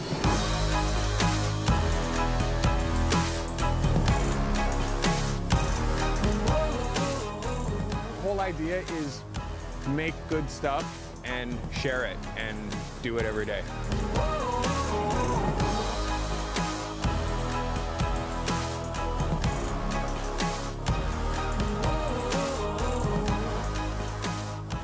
Blah, blah, blah. That's me. That's me. Again, just in case you don't know. What's up? Question? In case you don't know why you should be listening to me. Is anyone else seeing the Carty ad? Oh my God, Justin, you're very welcome. I missed Liza. Yeah, you know, I saw that and then I got distracted. Liza, I love you, Miss Hyder. Thank you for becoming a member. Liza's also in my one-on-one mentorship program. I saw you, Liza. Tempo, what's up, buddy? What's up? Come over here. Let the people see you. Let the people see your smiling face, buddy. Let them see your face. Let them see your face, buddy. Okay, go lie down. Go back there. All right. That was our man, Justin Mitchell. Justin, well played. Ooh. Steve Boudreau. Steve, who have you become, Mr. Steve B? Stevie Boudreau? Who have you become, my guy? Like, your progress, and again, I haven't even opened this picture yet. Haven't even opened it. I just look like this. Ooh. That makes me happy. This photo shoot was on Sunday, and it was such a vibe. I feel this image represents that. Not a professional model, just one of his co-workers that is a really good sport and natural in front of the camera. R6 Mark II 50mm Godox studio strobe shot at 125th f3.5 at ISO 250. This is Steven Boudreau. Stevie B. Steve, like, do you like what you're learning here, Steve? Do you like what you're learning here, buddy? Look at who you've become. Like, Steve B, look what you've become, my guy. Like, this is the monsters that I make on this channel. And if you're watching at home, I make destroyers. And again, it's not me. I am not the guy making these photos. I am just the coach. I'm just the coach. But I'm telling you, if you have talent, I will shake the shit out of you until that talent falls out of your pockets and you start producing this shit. I'm telling you, because people think photography is easy, eh? And for some, it comes incredibly easy. Other people have great ideas, but it's difficult. Like, it doesn't come as naturally. But for everybody who stays the course, everybody has that day where it's like a switch. Click. And you feel that switch click back on. And it's like, I think I found my stride. And I feel like Stevie B, you're starting to find your stride, my guy. Really nice light, really simple. Again, light placement. It's a little high based on his head angle, but again, it actually works for this shot. There's the right mood. the background versus his color palette, the chair that you use, where you're cropping his legs, how it works as a cover. For all of these reasons, this is an unequivocal 10. I mean 11. Just kidding, Steve. This is an absolute 11 out of 10, my guy. This is a banger. Like, this is an editorial portrait. This is a hero photo, and it says absolutely everything about the level of photography that you're capable of making. And I told you, I'm gonna say, I told you, I just pull this out of you. And believe me, if it's not in you, I can't pull it out of you. But you have this in you. And wow, what a flick, Stevie. Woo! This makes me smile. Because again, it's like, when you miss, you miss. And I'm like, nope. Sorry, bro. Next week. Nope. It's all, and you know, I do not mess around when it comes to like yes or no's. It is either a yes or a no. So it's good. Good for you, Steve. This is what we call undeniable. I'm very proud of you. All right. I mean, again, this is the thing that's amazing. Spectacular knows no language. That quote comes from Tim Foran, who is my creative coach. Tim Foran said, Carty, you need to make not good pictures, because the average person with an iPhone can make a good picture. And you can't make great pictures, because everybody who's trying to make a living at photography, they also make already great pictures. You have to have a new standard. You have to have a new word that you use to describe what you seek. And the word that I've chosen for you is spectacular. Spectacular knows no language. Spectacular knows no language. Anybody can look at art. You can look at the Mona Lisa. You can look at a Picasso. You can look at a Jean-Michel Basquiat. You can look at a Joseph Karsh. You can look at a Helmut Newton. You can look at an Avedon. And you can say that photograph is spectacular. And you don't even need to know how to speak English. TR, thank you so much. You don't even need to know how to speak English to know what spectacular is. If you can achieve the spectacular with your photographer, with your photography, you will never stop working.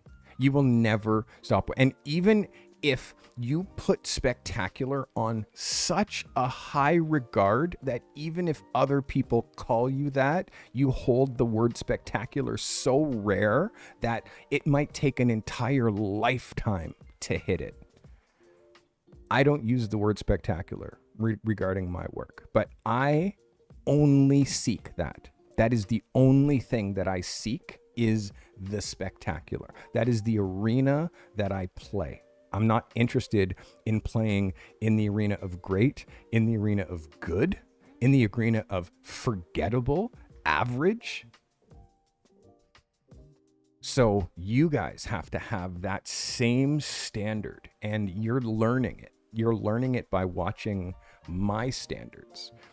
Even whatever level of photography you're at, yes, calligraphy. Whatever level of photography you're at, you can still achieve spectacular. Thank you. You can still achieve spectacular. It's just, it always comes from swinging for the fences. And by the way, try to fail. That's the goal. Failure. Try to fail. Try to fail huge. Because the more you try to do something you've never done and fail, the quicker that you can, oh my God, now the next time I try, I'm going to do this. And then it works better. And then you try to fail again. And it's like, oh my God, this is what I learned when I fucked up that photo shoot. Like, we're trying to learn here. Like, I've been doing this for so long, it becomes difficult for me on a regular basis with my photography to like learn something, you know? So I swing for the fences. I try to do stuff that's really hard, so I learn something, because after a while you might feel stasis, which is why personal work comes in and why personal work is so important. This is Romeo Fowler. Romeo, this is Tony Glass. Romeo's the photographer. Shot in an XT3 35mm f5.6 at a 60th of a second. This is Romeo Fowler with Romeo's Hero Photo. Romeo, thanks for submitting. Let's look at this as a double. As a double, it's pretty textbook. I mean, I definitely am seeing this as a hero picture. I'm trying to figure out, like, what his pose means. Like, should he be doing something? Should he be leaning against the truck? I feel like his arms crossed would have made it, like, a little bit more tough. Like him, like, boss man with his, you know what I mean? But the Fu Manchu mustache and then him holding on to the thing now makes me feel of like YMCA. We're gonna get it to the YMCA. You know what I mean? It kind of just feels like that with the Fu Manchu and the way he's holding it. If he crosses his arms, it feels more badass. I feel like allowing him to hold the suspenders like that gives the wrong body language. So body language is something that we have to master as photographers. And it's like guys like hooking their fingers into their loops or into their it's like, dude, what are you doing? No. Don't do that. Cross your arms. Or if you're going to put your hands in your pockets, put them deep into your pockets and shrug your shoulders up. You know what I mean? And go offset a little bit. Like, do guy shit. You know what I mean? Like, that's especially a fireman. You have to shoot. You got to make it more rugged and hero. Like, that's the whole point. It's got to feel hero. This doesn't feel hero. It feels more calendar. And like when it comes to shooting a guy, like it's not, we're not trying to make this feel calendar. We're trying to make this feel rugged. The lighting on his face is too flat. It makes it feel, again, too fashion and beauty and not enough drama and like dynamic in his face. So for me, it's like idea, yes. Execution, it's like the pose and the lighting. Two things, pose to like come hither, which is not what we're trying to say with the guy in a fucking fire outfit in a fire department. And like, this isn't what we're trying to say. And then the light is too fashion and beauty, which when we're lighting guys, we got to light them a little bit harder. It can't be so frontal. So those two things for me make it so this doesn't hit quite as hard. I would love to see some other edits of this guy. And yeah, it's just the expression on his face as well. Like I'm wondering what this dude is thinking. It's got to feel way more like rugged. And again, when you're doing this kind of photo, it's like, okay, so what do? We go on the internet and we look up firefighters and we look up editorial pictures of firefighters and how can you make like a hero picture of a firefighter, right? So it becomes, well, this is a hero. He's in it. It's more of that's a hero photo. This hero photo. Smoke, it's got the axe, it's offset, you know what I mean? Like this calendar, do you know what I mean? Which to me is kind of what this is kind of feeling like, especially the way his hands are. So you have to make sure that you're not doing this, and you look at his hands, it's almost like it's exactly what I just said. Right? Look at this calendar and look at his hands. And when you're looking at a hero, it's like a hero is doing fireman shit. They have their arms crossed. They look like a boss. They're doing man shit. Like that's, I think, the difference between like, it has to be more hero. It can't be this because this guy doesn't even look like he's really a fireman. He just looks like he's modeling the outfit. It looks like somebody put that on him. Do you want a hero fireman shot? It's right here. Hero shot. The guy walking out of the fire. The guy's inside the fire. The guy looking at a burning building. These are fireman hero shots. So for me, this kind of, it crosses too many lines with the body language, Romeo. And again, it's something that, like, body language says a lot, and like, you have to be sure of what you're trying to say with these photographs. And it's the difference between him, you allowing him to hook his hands on his suspenders, or he's crossing his arms and being a boss man, and him like smiling kind of, and him like looking like he's gonna get some shit done. You know what I mean? So those kinds of differences are the nuances as photographers we really have to be on. All right, guys, I hope that brings you value. That was our man Romeo Fowler. Romeo.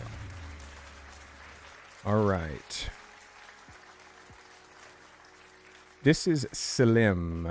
ISO 200 f4 55 millimeter Sony ISO 200 a 100th of a second Sony A7R3. This is Salim's hero picture. Salim El Madani. Salim, thanks for submitting. I definitely know what you're trying to do here. Let's look at it as a cover. You've pre-cropped this to like a 9x12. I'd love to see this, just the full image. Also, you can see the closeness that's happening here with the edge of her elbow to the frame, the closeness that's happening here, and how much gap we have here.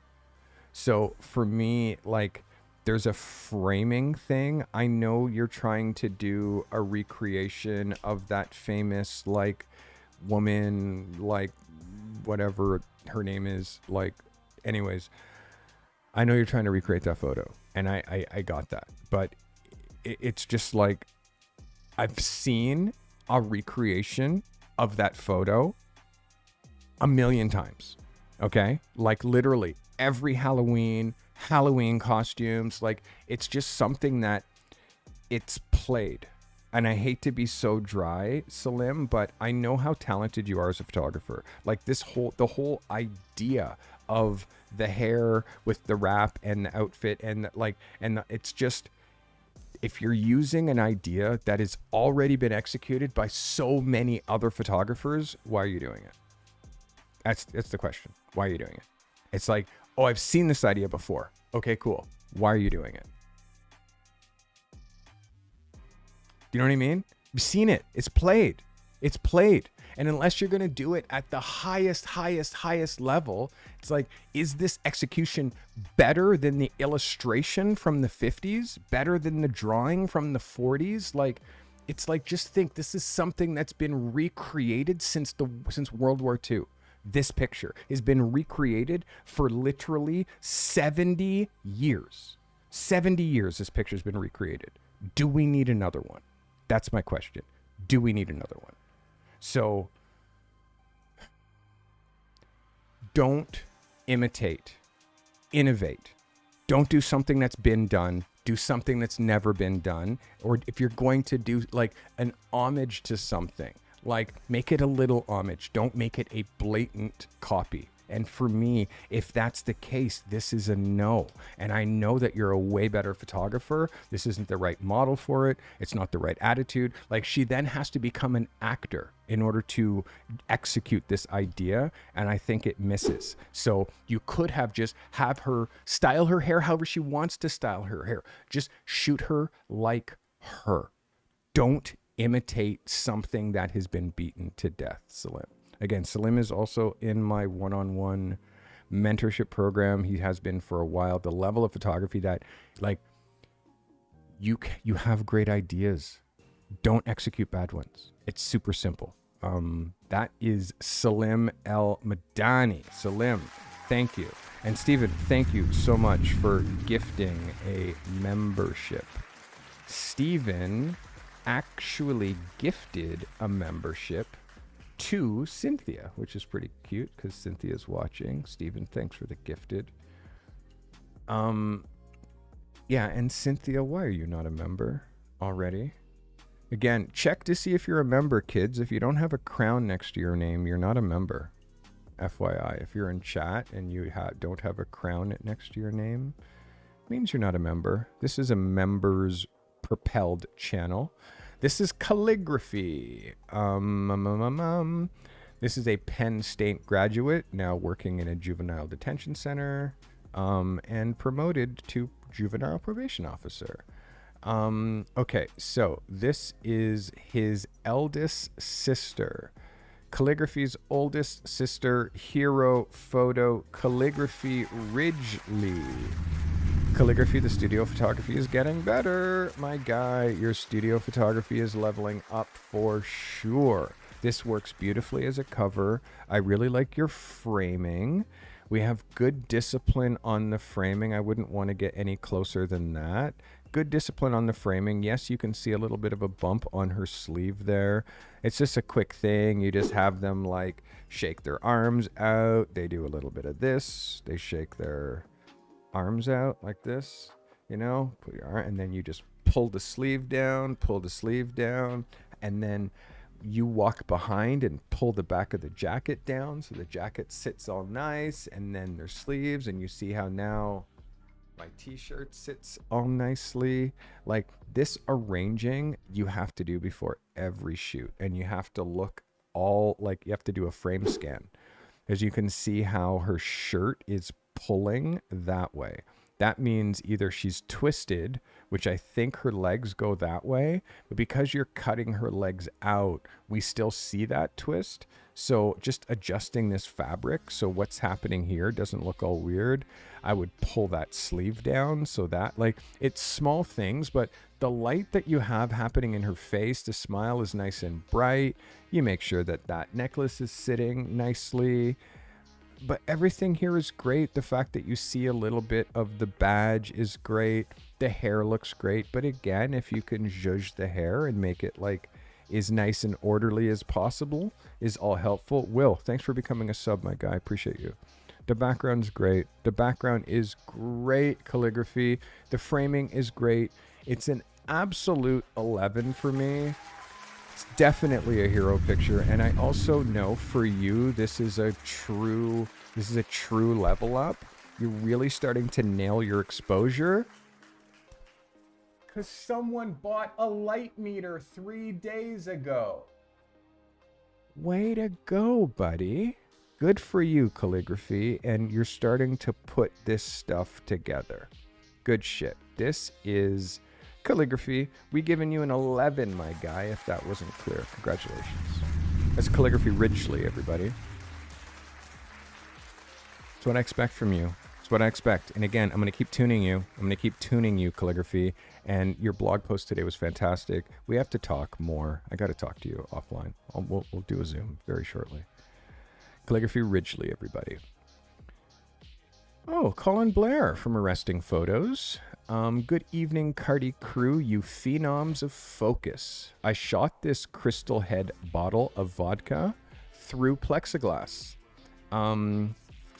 Skull-shaped branding. Nikon D5600 50mm 1.8 f16 at 1/60th of a second ISO 100. This is the one they call Colin from Arresting Photos. Let's go, Colin. Thank you for your submission.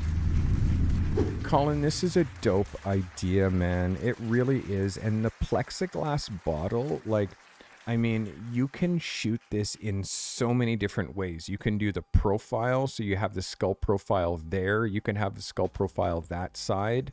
I mean, shooting it underneath and seeing this square, like, we're trying to show that it's a bottle. Yes, I'm almost like, my biggest concern is like how it's rotated. Did you rotate this? Should it be front? Should it be sideways? Would that give us the sense of this, that the skull is sitting on a block more than seeing it straight on?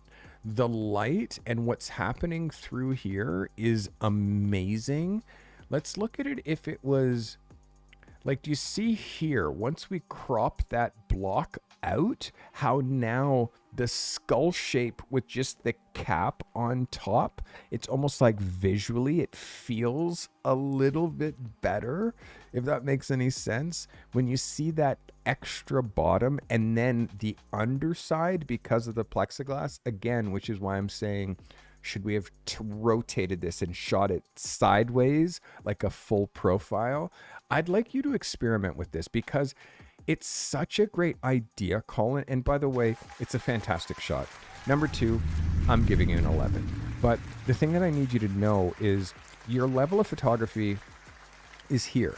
Okay. So I'm trying to nudge I'm trying to nudge you into the top 1% and understand, like, you're so close. If I can help you tune like this last like 90%, I mean, this last 10%, if I can help you tune that, that's what's going to unlock all the money. Like, I honestly feel that that's what's going to unlock, like, you literally getting hired to do this. So again, I want to see, in just chatting, some of the other frames, and I'm willing to bet that you shot a profile dead on.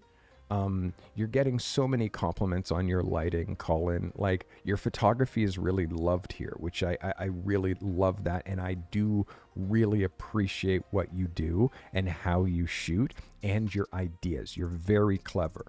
So because of that, again, that's what I said. You got 90% of it already. Let me tune this last 10% up here to unlock, like, the money flowing. And you're more like, you know exactly when you shoot exactly the best perspective from everything that you're shooting. It's tricky, but you're so close, Colin. You're so close. Again, I'm giving you an 11. If it wasn't clear, it's a fantastic photo. Funny enough, I just think that you could make it even better just by rotating it, or possibly cropping it from a different way and taking that extra block out altogether. It might feel like it's taking off the way of you looking underneath it. Well, lay the thing on its side. Start thinking of all kinds of different perspectives as to how you can still make it seem like you're shooting it from underneath, but you're just framing it differently. I hope that helps you, Colin. All right, guys, we are coming round the mountain to the last few photos. Ooh, how many more do we have left here?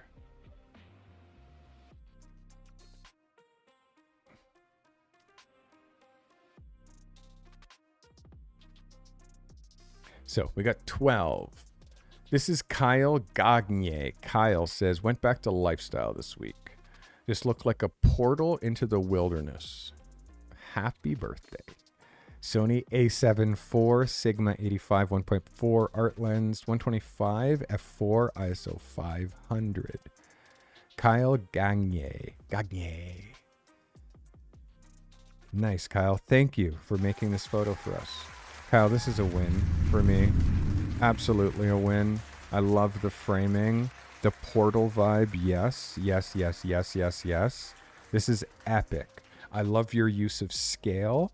I like your use of, like, a slight silhouette, but still showing enough detail because, again, you do environmental product photography. So really strong logo, strong branding on the back, on the bag, the backlighting. And again, if you look at this photo like this, it's a strong photo, a strong location photo. But the fact that he's walking out of this portal just takes this photo to an absolute another level. This is, yes, Kyle G. This is another home run for you, my guy. This is a banger. Really strong. Good shit. That's Kyle G. This guy's got, like, crazy consistency. By the way, thank you for watching live. You guys are hanging out with me. I appreciate you. I just care about your success. I want you all to be successful pros. There's enough work out there for all of us. Just aim high and stay there. Seriously. This is Mike Lilly. Thousand Trails, Chesapeake Bay RV Resorts. This is Trailblazer Magazine. Cover idea. Sony A7 III, 85mm, 80th of a second, ISO 100. Thank you for your indulgence. This is Mike Lilly. Mike, this is a 100% F yes.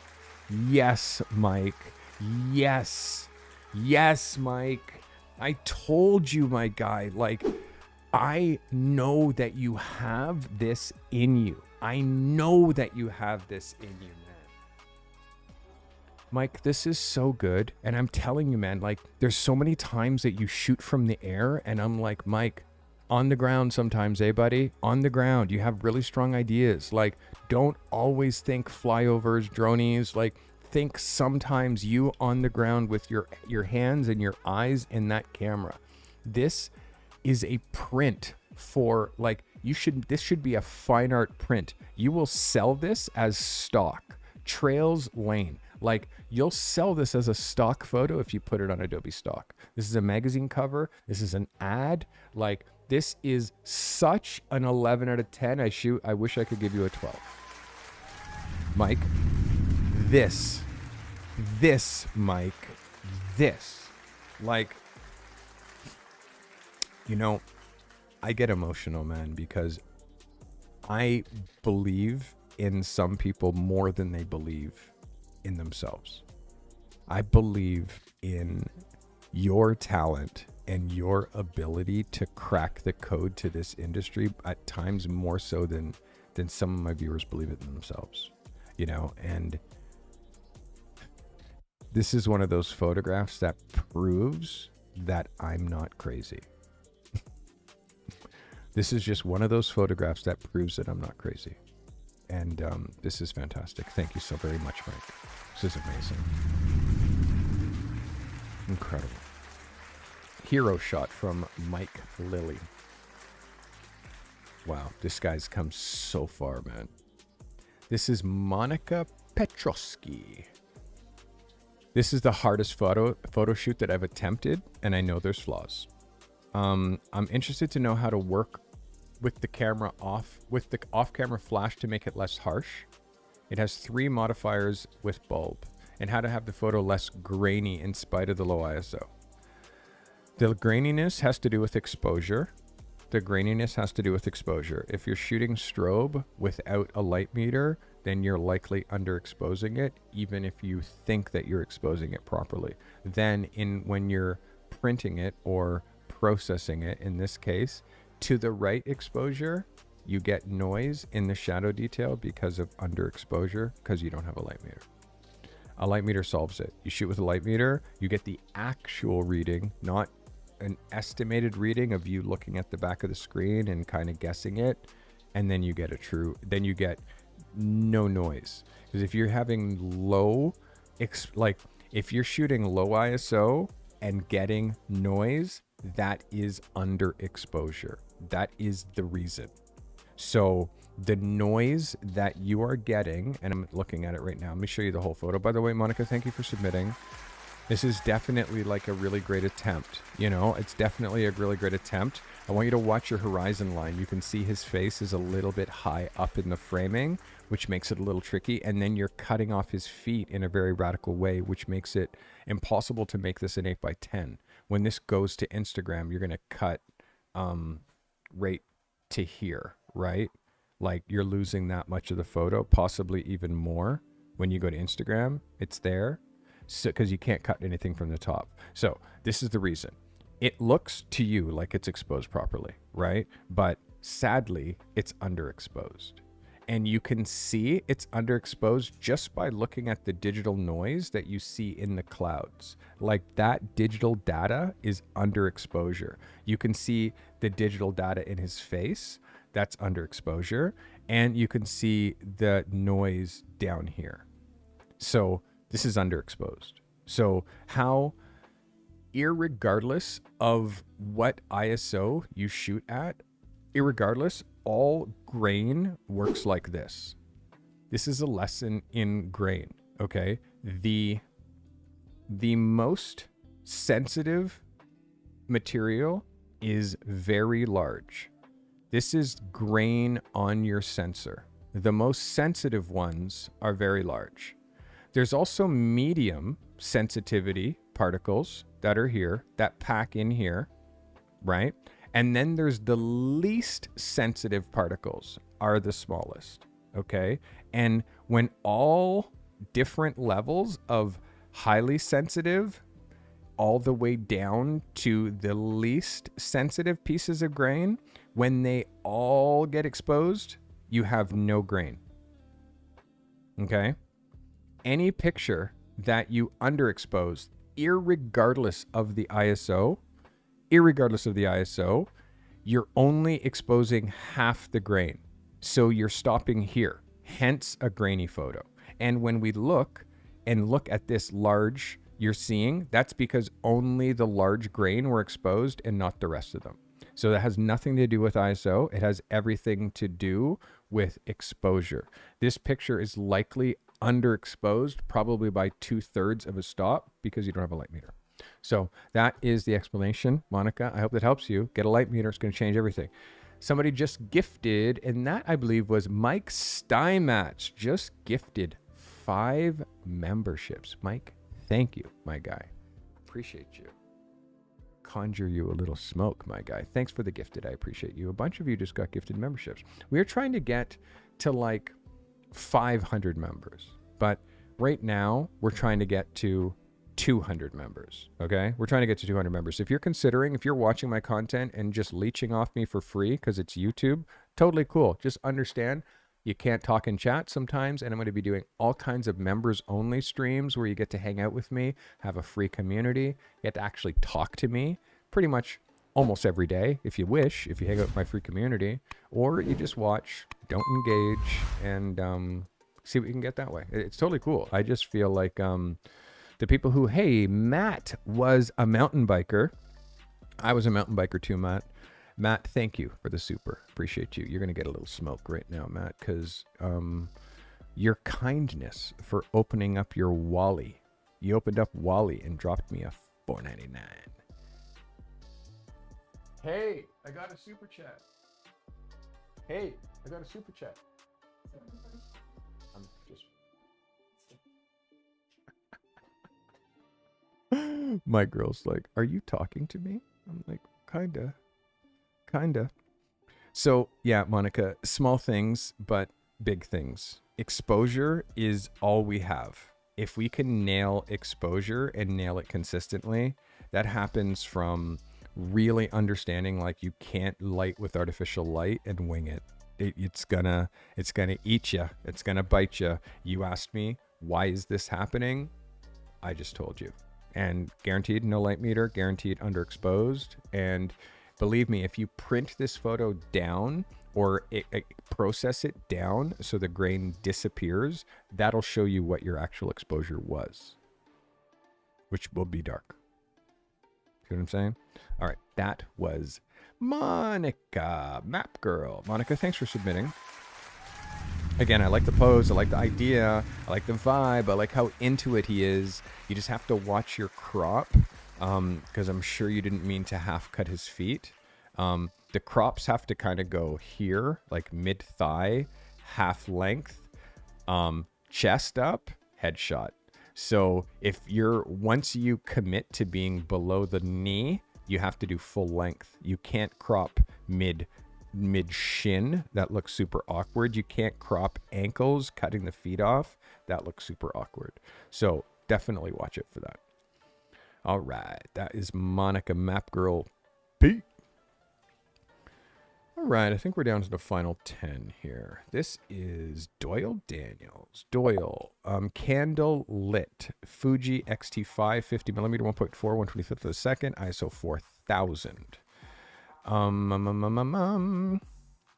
right, let's have a look. This is Doyle Daniels. Doyle, really tricky to do what you're trying to do here. Thanks for submitting. Candlelight shot. I mean, it's cool for lighting the foreground and creating like these cool catch lights in the eyes. But what's happening in the background?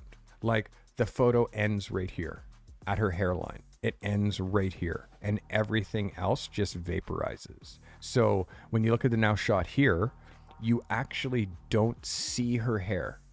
You don't see the top of her head. There's no, like, if you're going to do a candlelight shot here, you need candles back here, bro. Like, it can't just be a front depth shot without stuff behind, because you're not getting any separation. And dark hair girl with this kind of a thing without separation, or with, like, it becomes incredibly difficult. Like, this is something, like, you try to light with candles, you do it once and you're like, okay, that's stupid. It's like, this is why you don't see me sending you tons of reference shots of, like, here's your candlelight assignment this week. It's because it's like, it's never done with the candles, Doyle. It's done with low exposure lights throughout the room, and then and shot with a long enough shutter speed that the candles show.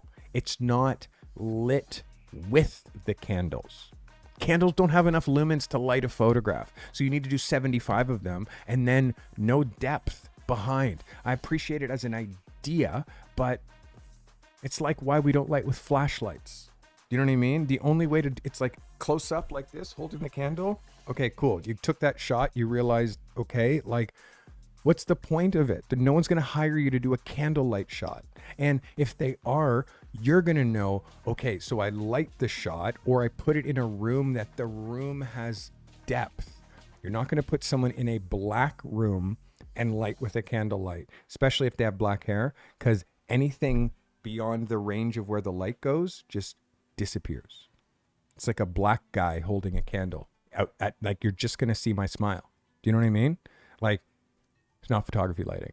I understand the idea, but you're trying to do too many things. This was a hero shot. A hero shot. That's the assignment. Hero photo. So what you did was you lit with candlelight. So where's the hero shot, and how does lighting with candlelight have anything to do with a hero picture? Is she a firefighter? Is there some reason that she's lit by candles? No. You're just trying to do something and attach it to my assignment, which is cool, but it ends up being a swing and a miss. You know what I mean? It's a swing and a miss. There's not enough depth. There's not enough behind this photo, and it doesn't make it a hero picture. There's nothing heroic about, it's a lounging picture. So, Doyle, this is a miss, and you don't miss often. You know what I mean? But this is like, why choose the hero photo as a time that you're going to experiment with something that you've never done before? That actually doesn't work, which is lighting with candles. Why use a hero photo for that, when you could shoot a hero photo in any lighting? Why choose an impossible thing? You know what I mean? It doesn't make sense. Like, find a hero, shoot a heroic photo. If this was my magazine cover and I asked you for a hero photo and you gave me this, I'd be pissed. I would say, who told you to light it with candles? Who told you to do that? And then you would say, oh, well, I was just trying. Dude, I looked at your photos. I love all your photography. Where in your photography is there any candles? Nowhere. Okay, so I booked you based on your photography, right? Yes. Okay, so then why wouldn't you give me something that I booked you on? Why would you now choose this assignment to do something completely left field? See what I mean? It's like, that's it. Yeah, Doyle, this is a miss. This is a miss for me, my guy. I'm glad that you shot and submitted, but no. All right. Let's see who's next. Doyle, you rarely miss, my guy, but that was a big miss. All right, Daniel Van Cleef. Daniel, hello. First challenge. Too many words, Daniel. I can't read all that. Shot Fuji X Pro 3 with a 50mm lens. Aperture. Okay, I don't know what aperture 3/6 means. Shutter speed 1/25 at ISO 400.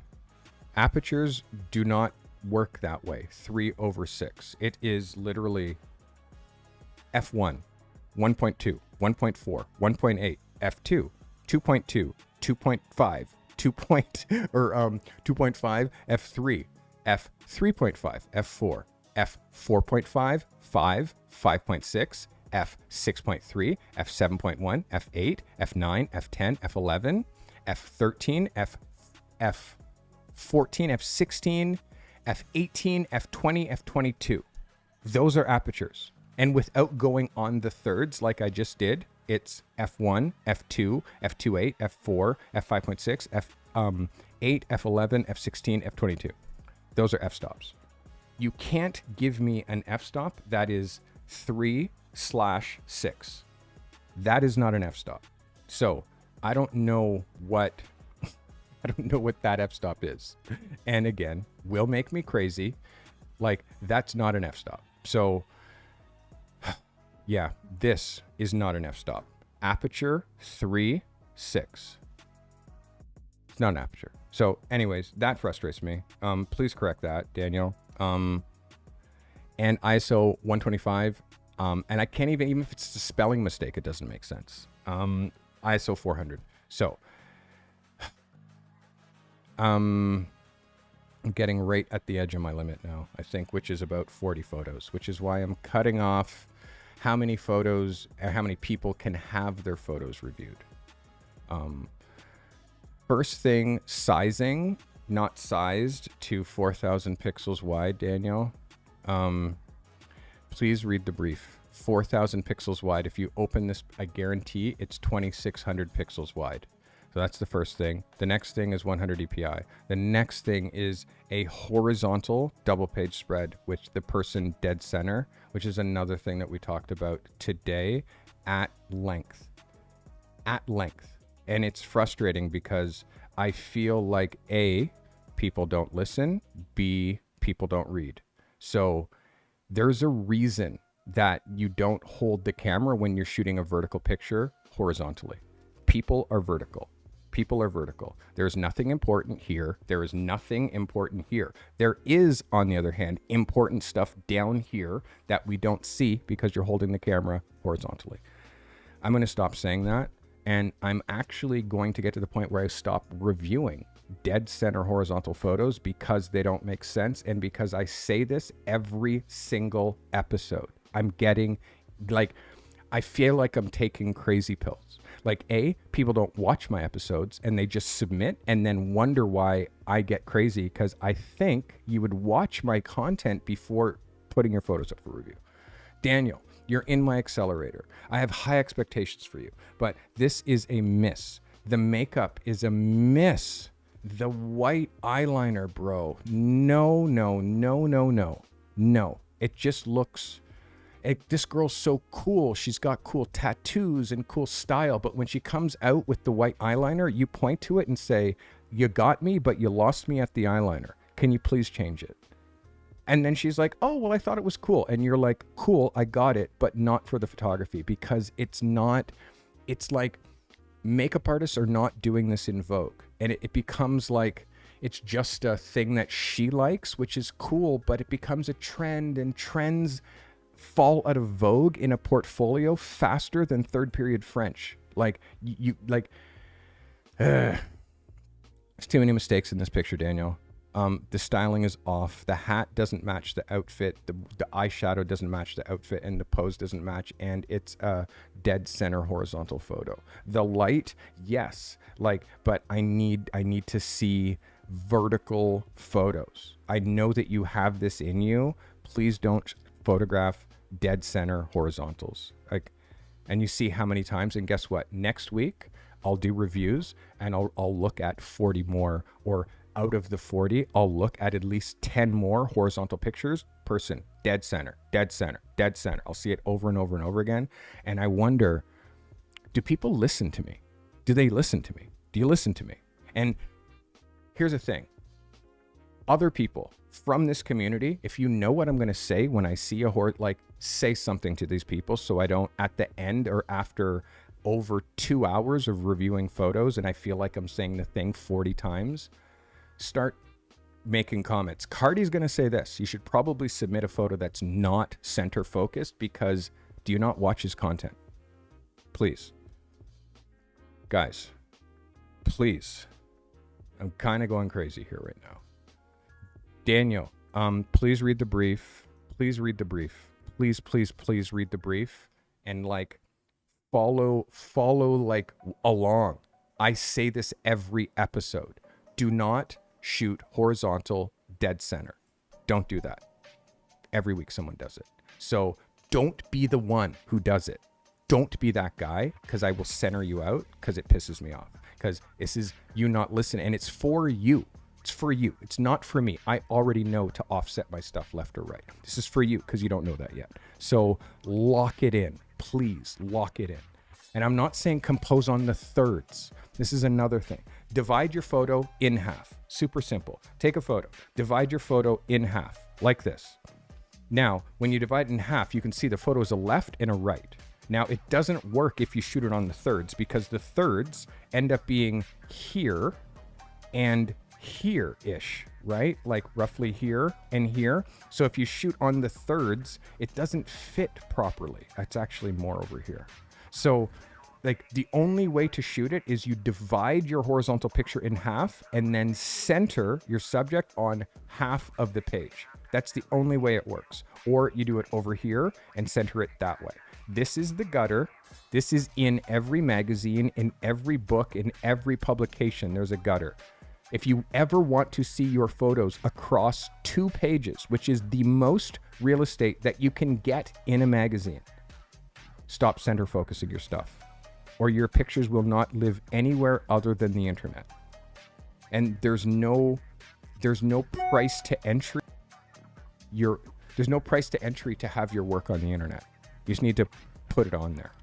If you want to work, shoot within the format that I'm showing you, and then it can be in magazines and annual reports and brochures and coffee table books, and in your own portfolio across 2 pages that you're showing to magazines to show that you understand editorial. All right, this is Mark Sawyer. Personal branding and lifestyle photography, shot with the Mark II 5D 7200, 4.5 ISO 120, ISO 200, shot at 125th of a second. Shot with a Profoto B2. This is Mark Sawyer. Mark, thanks for being here. Thanks for submitting. All right. Mark Sawyer, very good. Very close, only horizon line is incredibly high. Mark, what you're doing is you think that this is the entire frame from here to here. So get everything perfect exactly how you want it in one shot, right? But guess what happens when it goes to Instagram? You lose an inch on the top or on the bottom. You cannot possibly take an inch from here because you have her head claustrophobically to the top of the frame. And the only place that you can take from is the bottom. This is 1 inch. This is 2 inches. Now this photo exists right here. And that's the only place to crop it, because you can't crop it like that and take her head off. So every vertical photo, you lose an inch on the top and on the bottom. There are no 8x12 magazines. There are no 8x12 magazines. Magazine proportion is 9x12. Instagram proportion is 8x10, also known as 4x5. Our camera shoots 3x2 proportion. You have to extrapolate that 8x12 is 3x2, but 8x10 is 4x5, which means this. If you don't lock that in with every one of your horizontal pictures, this is going to happen, and magazines are going to be frustrated because you're not shooting in such a way that they can print it without putting extra like white bars on the side and all of this other nonsense just because you're not framing up here properly. Let's look at your skin retouching. The skin retouching is extra, like really extra. So much extra that when I zoom in, it almost looks like you've pushed this cheek out. I can definitely see where you're blurring and where your blur is ending. So I'm also seeing teeth whitening, and like it's extra with the retouching. Blur is over. It's over. Blur hasn't been a thing with retouching skin for years. Skin does not look like this. So the whole blurring the whole face, like just blur, blur, blur, blur, blur, blur, blur, blur, blur, blur, blur, and then go in and fix a little bit of that, and then go over here and take the opacity and drag the opacity down just to leave now just a little. It's like, no. People haven't been retouching like that for fucking 20 years. We don't retouch like that anymore. Literally, look at any magazine, open it, find the blur. There's none.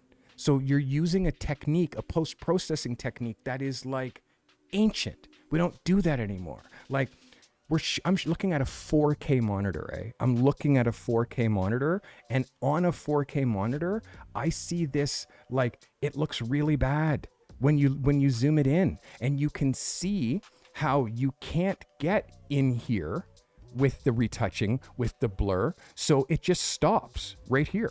It just stops. And then you can't get in here, so it just stops. So that type of retouching is no bueno. You need to stop it. You need to literally fix how you're seeing skin. And like, yeah, guys like me, dude, you can't hide that stuff. And people who are art directors, designers, they're going to see it. Also, when I look at your file, when I see it close up, I can actually see that there's data that's happening. My voice is almost gone, guy. Almost gone here. There's data happening in here, which means that this picture is underexposed, which you said that you're using a Softa Octabox, blah, blah, blah. But do you have a light meter? Like, if you don't have a light meter, that's probably why you're in the same situation as Map Girl. She's shooting ISO 100 outside, strobe, blah, blah, blah. Why is there noise? It's because you don't have a light meter. And this person is doing the exact same thing. No light meter, or like you're butchering your files. But all I'm seeing is data that's happening in here. This is just all data. You see that the digital lines that are happening in all your shadow detail, that's underexposure. All of this horizontal and vertical lines here, this is all underexposure. So I'm hoping that you can see that at home, whether you're on your phone or on your TV. But this is an underexposed picture because you're using strobe with no light meter. So yes, that is yet another. And again, I feel like the retouching, the cropping, just so like exact without giving like a little bit of breathing room so it can be an 8x10. Like these, like her head way, way up to the top, no room for like Vogue or masthead or anything like that. Like you shoot in a very claustrophobic way. So you need to loosen up and learn how to use a tablet and retouch. Like learn how to retouch, learn how to do frequency separation, learn how to do burning and dodging, because we don't blur anymore. But seriously, it's not a thing. Please stop doing it to your photos. Please go back to all your photos and retouch them, or hire someone to do it for you. Oh my word, that was Big Bird. I'm just trying to rhyme. That was Mark Sawyer. Mark, thank you for submitting. Mark Sawyer, everybody. All right, we are getting to the last. This is Denise Vaughn. All right. EOS R6M2, 50 millimeter, aperture 2.2, ISO 100, shutter speed 8,000th of a second. That's super high. Yeah, okay. So this is Denise Vaughn. Denise, thanks for participating. I'm glad you're here. So Denise, you're going to hear me say over and over and over again, the new pose is no pose. The new pose is no pose. The new pose is no pose. The hand on the hips, the chin up and all, it's so over the top. Anytime that you're shooting and you see underneath a girl's chin, her chin is too high. Her chin is way too high. You actually don't see her jawline because her chin is so high. We're actually looking up her nostrils. We're not supposed to be like, upwards is not the most flattering angle on a female face. Just FYI. This is why girls don't date short guys. Because if girls dated short guys, they'd all get to see them from this perspective. It's not the most flattering. Seeing a girl like this. Do you know what I mean? What's the most flattering is seeing a girl like this, straight on, with her head at an angle like this. So it shows the jawline. Do you know what I mean? So the pose is way over the top.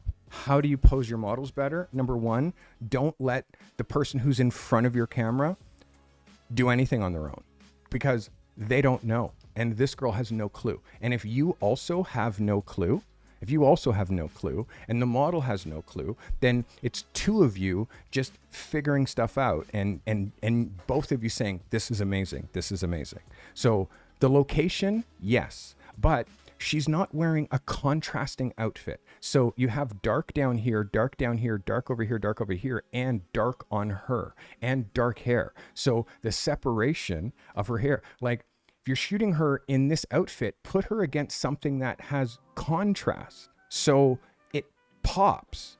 Putting her in something dark, shoot her against something gray, shoot her against something white, shoot her against something red, yellow, like, so there's a pop.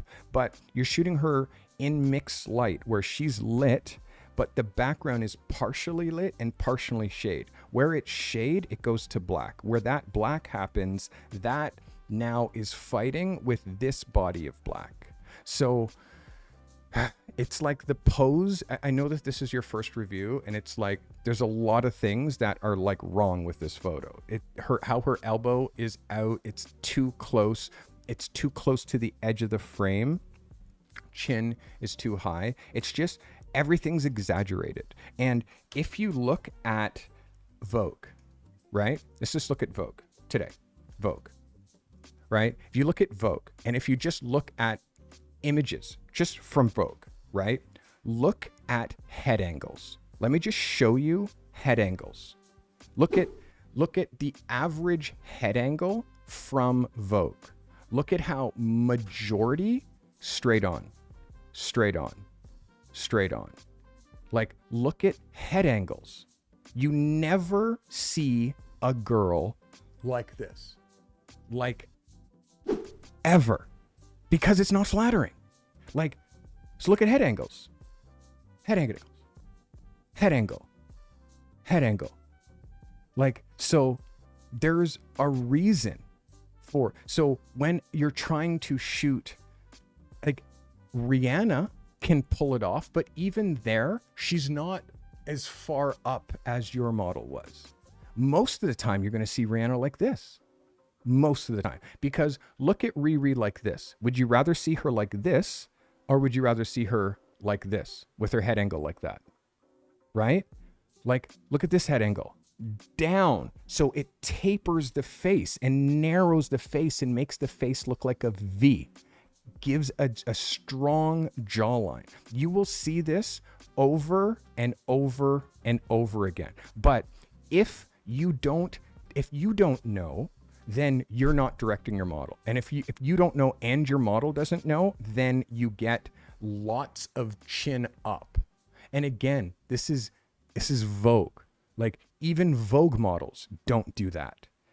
You know what I mean? Like, it's just, so these are the things that, like, this, where you see that head up like that, is rare.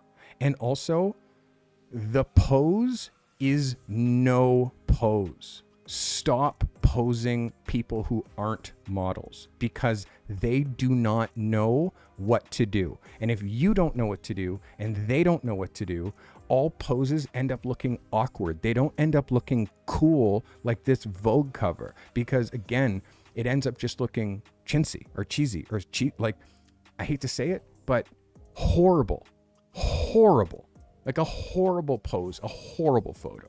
Like, literally put a big black girl in a garbage bag and take a photo. It's just not flattering. So, like, head angle. It's so important. So important. I hope that helps you. Like, again, don't allow this to happen anymore, please. It's not flattering. Just have her correct. Just correct. And if you're not directing your models, it's because you don't know what to tell them to do. I'm not directing her because I don't know what to tell her to do. She's got more. Okay, that means look at Vogue. Start looking at Vogue and start noticing, like, you don't see anybody with their chin up, you know? So it's a small thing, but it's a huge thing, Denise. It's a huge thing. Like, when you're shooting, like, have them look at you.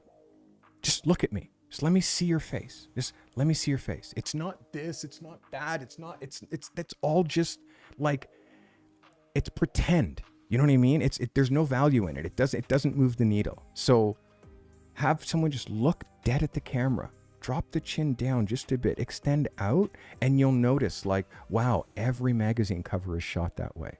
Just me telling you that one thing, the next time you have a photo shoot and you see the model's chin going up, be like, dit. And here's another thing. Watch me shoot. I have a making photos playlist. Watch me shoot models. And you can see how I'm constantly chin down. I'm constantly correcting them. And my models don't do anything without me. They don't touch their face. They don't literally do anything. They just sit there. And I direct them and craft the photo. Watch legendary hacks that pros do in studio. Watch that video for me, please, Denise. All right. Garin with the donation of 5 gifted memberships. Garin. Question. And the crowd goes wild. Yes, calligraphy. Thank you very much. Donna Cranshaw. My minimalist image of a bottle of beard oil for men. Canon Rebel 50mm 125 f11 ISO 100. Strobe and continuous light. Donna. It's like an up and down. Thank you for submitting. But this is a no. It's like an up and down. Like, number one, you're still having an issue with the focus. I've requested that you don't shoot with this lens anymore because I said there's something wrong with this lens. You remember me saying that, right? Like, this lens renders whack. Like, and here we are, you're shooting with this lens again, and the same thing is happening. I also said, buy better products. Shooting body wash, this $8 beard oil from Winners does not move the needle. Also, your lighting. I've talked to you about lighting into a reflector. You light into the reflector, which gives you a continuous rim along the side. You didn't light into a reflector. You just had your light in the background. Just put your light onto your subject, which is leaving hot spots on the bottle. It's like at times, you're delivering the top level stuff, but at times you're mailing it in. And for me, this is like, I know that you've done better photography than this. This for me feels like, yes, you're not on a pedestal, which is very strange. Like, the way that you're shooting this on the background is much better, but the light, the depth, the care, the box is even beat up, Jennifer. Like, the box is beat up. So the label, it's not a product that creates any sort of desire. I have a beard. I buy beard oil. This picture is not like, oh, wow, I'm going to run out and buy that beard oil. It's just, it's a snapshot. And you know you have to light into V-flats. We've talked about this. Like, product photography is your niche. This is what you do. So you can't ever mail it in, and you can't like go up and down with the quality because it's so noticeable. It's so noticeable. And also, it looks like you submitted this photo like right at the wire on Wednesday, like right at the wire, because this is the last few photos that I'm looking at, and I'm looking at them in opposite order. So you had the most amount of time to make this photo, and you're still mailing it in, which means you had all week and you crammed on the last day, which means you weren't able to shoot something else. So I don't know, this is a no for me. This is a no. I know you're better than this. And one of my viewers, who's also a product photographer, I said, level up the products that you're shooting. I'm tired of seeing this body wash bullshit. What does she do? She goes out, gets a Prada bottle. And now, Oh my God. It's like instantly the photography looks way better. But why didn't you do that? Why are you now still going to Winners and buying like literally something that costs $6 and you're coming home and photographing it? It has no value. It has no desire. I'm not like, longing for it. You know? Going and getting that Prada bottle, now that's a product that someone longs for, and she can continually practice over and over and over again with that Prada bottle until she starts getting portfolio pictures. This beard oil, like, there's no interest. And even if you do get an amazing photograph of it, you want a picture of beard oil in your book? Like, who cares? You know what I mean? Who's hiring you with big budgets to shoot beard oil? And if they are, you got to shoot it at a way higher level than you are. You know what I mean? Again, there can't be any mail-ins, man. This is a mail-in for me. Only because I know your talent. I know your talent, and this is below it. So it's just frustrating. All right. This is Cynthia Lilly. This hero shot. And again, it's a hero photo. Hero photo. It's your hero photo. Hero. This is your hero photo. This is the absolute best that you can do. The best. All right. This is Cynthia Lilly. Here's my hero shot of the Peninsula, an oceanfront luxury vacation rental property on the east coast of Florida. A7R Mark II, 20 millimeter, f16, 125, ISO 50.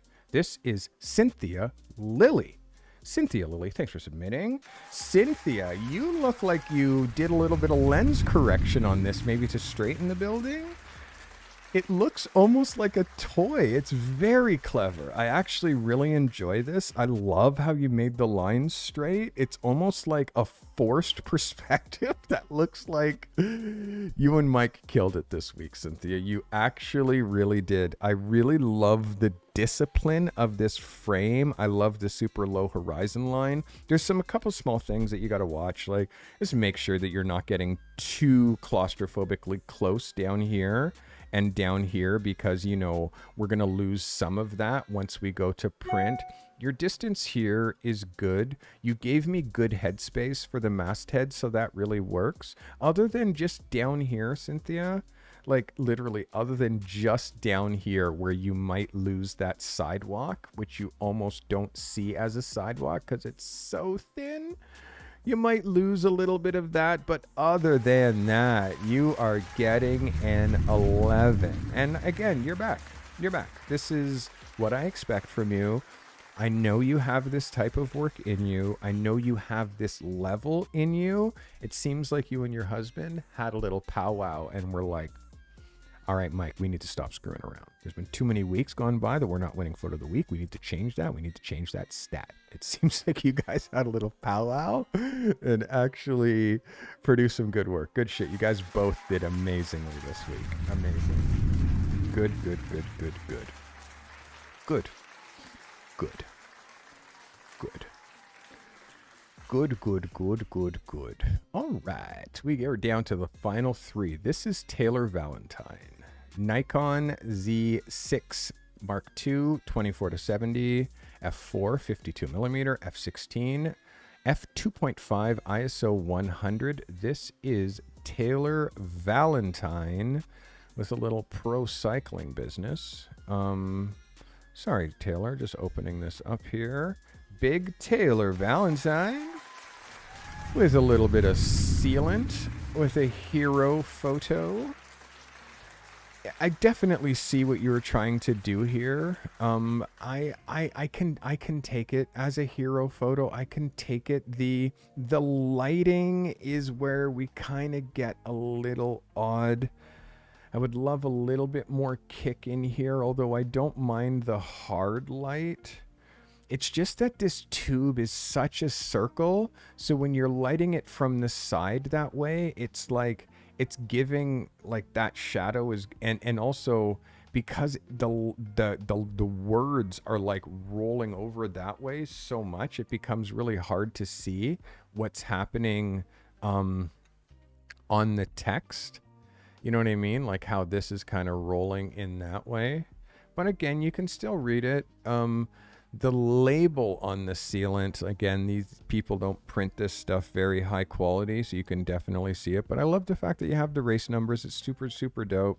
The cover art, yes, I feel like I would love just a little bit more contrast. I feel like this white and this white, like, I wish these if these were like black base with white numbers, then this product would pop more on this background. I would have put this on grass with a couple of numbers, but not full numbers. You know what I mean? And again, this is a sealant, a tire sealant. There's no tires around, and only I would know that these are bike racing numbers from mountain bike races. A lot of people wouldn't really be able to make that association. So again, it's a tricky one. I'm going to give it to you for sure. I'm going to give it to you. But yeah, I would love to see a different variation of this with maybe less numbers and or contrasty numbers. So that white goo on the inside isn't fighting so much. All right. I'm almost at the point where I have no more words. I'm coming up on 3 hours. We are looking at our last two photos. Sean Thomas. Life knocked me off the horse a couple of weeks ago, but it feels great to be back galloping. EOS R, 80th of a second, 6.3, ISO 200, 35 millimeter, 24 to 70, f2.8. Okay, so shot at 80th, 6.3, ISO 200. This is Sean Thomas, car photographer. Sean, thanks for submitting. Hero picture, yes. Hero picture, yes. I would say pretty unequivocally. Look at the tolerance to that, to the spoiler. There's like no tolerance with this spoiler under here, which is super dope. I like the location. I mean, this door isn't centered. If you notice, it's not centered. It's actually the door that's not centered. I'm not sure if it's the car that's not centered within here, because the car looks pretty centered. But for me, it's a win. It's okay to have a couple of those flaws, Sean. This is a win. It's good light. It's a good textured location. I don't mind a little bit of like the fact that it's a bit dirtier and, you know, that it's not perfectly groomed.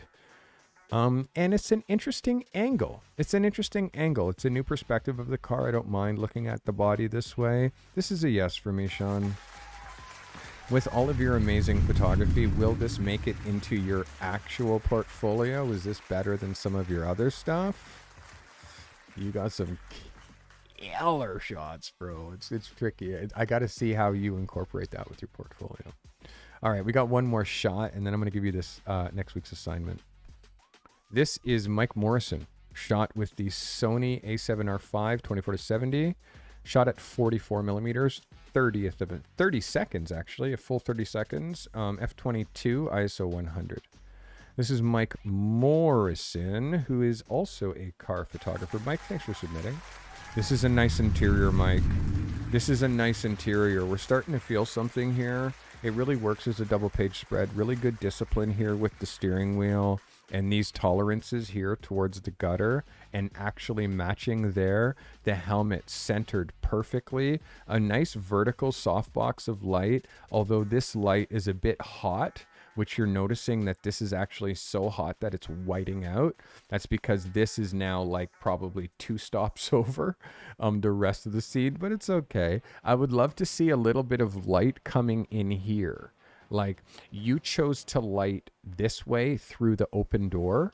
What I would try next time is lighting through here, through the windshield. I would go through here, the windshield, right? And then come through here, the passenger windshield, or the passenger window. Come through the back window. Like, I want you to now, the next time you shoot something like this, Mike Morrison, is I want you to try to not light the most literal way, which is open the door, light through the open door. I want you to light through this. This is going to change everything. And in fact, drop one light through here and one light through the window. Try that for me and you'll be like, oh shit, why didn't I try that a long time ago? And again, go on Behance. You'll see a lot of that when it comes to shooting interiors. They bring light from the outside of the car in, and it gives that natural light kind of feeling rather than just open the door and this splash strobe in through the opening. You know what I mean? Again, it's like, I need you to use divergent thinking when it comes to lighting this stuff.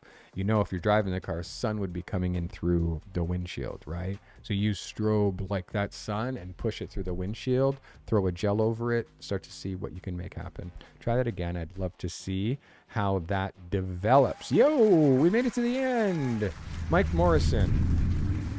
We have some photos of the week, which I'm going to fly through. It's going to take me a second to get into the photos of the week, but I do have an assignment. And while I ponder this week's assignment, there's also some people who I really want, there's a couple of you who you saw me frustrated today, a little bit upset. There's a couple of people who I really want to reshoot this assignment. A couple of people who I'm feeling like either they're depressed or they're feeling out of sorts, or you know what I mean? Like life happens and you kind of get out of the rhythm. I got that.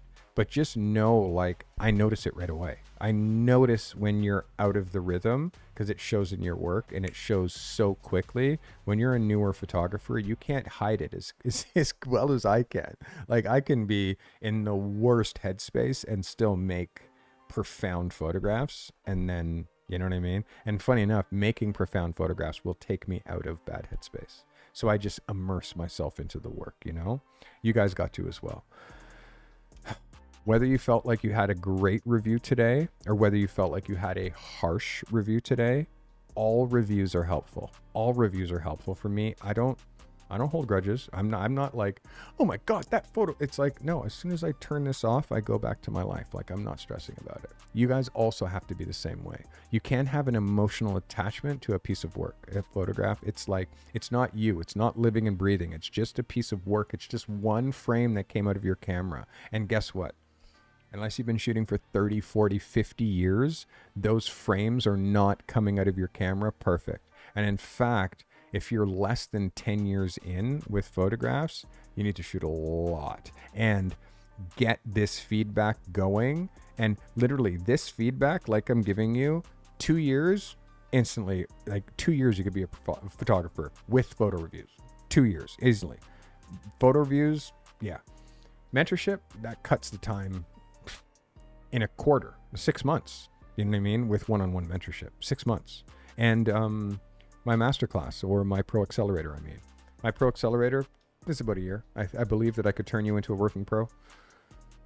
Guys, what a great episode. Okay, photo of the weeks. Let me look at those, and then I'm going to ponder this week's assignment, and I will see you guys in a moment. I'm guessing you're passionate about photography, but navigating the leap from hobbyist to professional can feel like a daunting, solitary journey. You know that you have the potential, but what you need is a clear path and expert guidance. I'm sure you also know that photography school costs upwards of $50,000, or maybe you think you're too old to go back to school. That's where I come in. I can give you delivery of my patented Carty method one-on-one.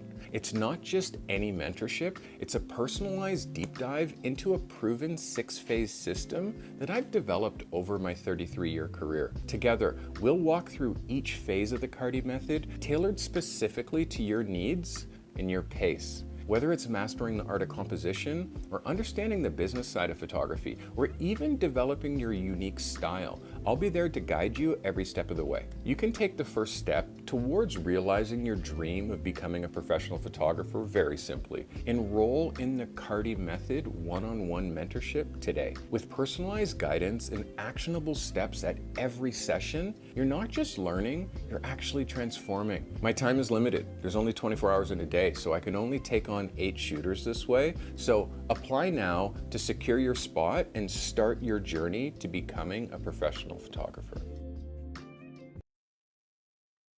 All right, guys, one-on-one mentorship. I have literally 3 spots. 3 spots. Go to the Carty Method if you're interested. Wow, guys.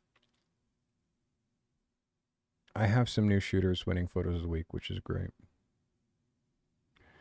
and also some shooters that, like, as far as the hero pictures, really understood it. So yeah.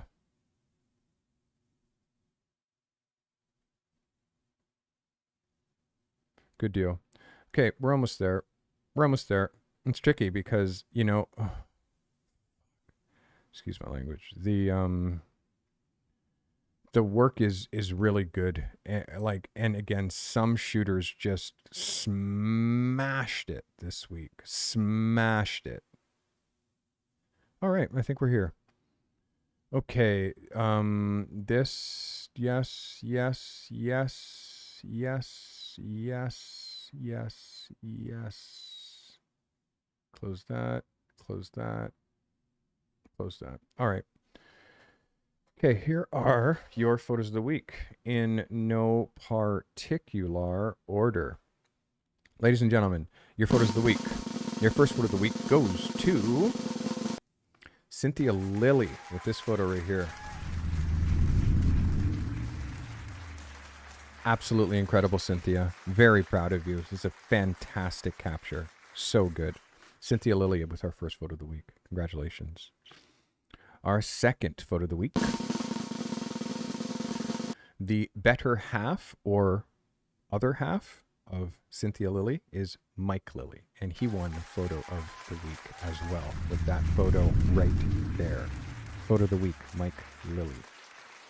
Beautiful, beautiful. Congratulations.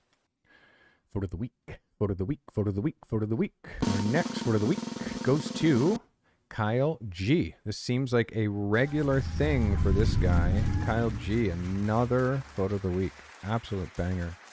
Very consistent, this guy, Kyle G. Amazing, amazing consistency. It's Kyle G. Our next photo of the week, it's about time. It's about time. It's about time. The one they call calligraphy photo of the week. Calligraphy. Congratulations, calligraphy. Photo of the week, my guy. Ooh, that's not what we're trying to do. There we go. Calligraphy. I'm glitching. Calligraphy. Congratulations. Photo of the week. Ooh. Photo of the week, photo of the week, photo of the week, photo of the week goes to Stephen Boudreau. Photo of the week. Congratulations, Stephen. An absolute smasher. Smasher. Amazing. But guess what? I got a big assignment for you. Oh, I'm so happy. I don't even know who this guy is. This new shooter. Woo-wee. This guy impressed me today. He's new. He's new. He's new. He's new. He's new. He's new. He's new. He's new. His name, Justin Mitchell. Photo of the week, first submission. Let's go.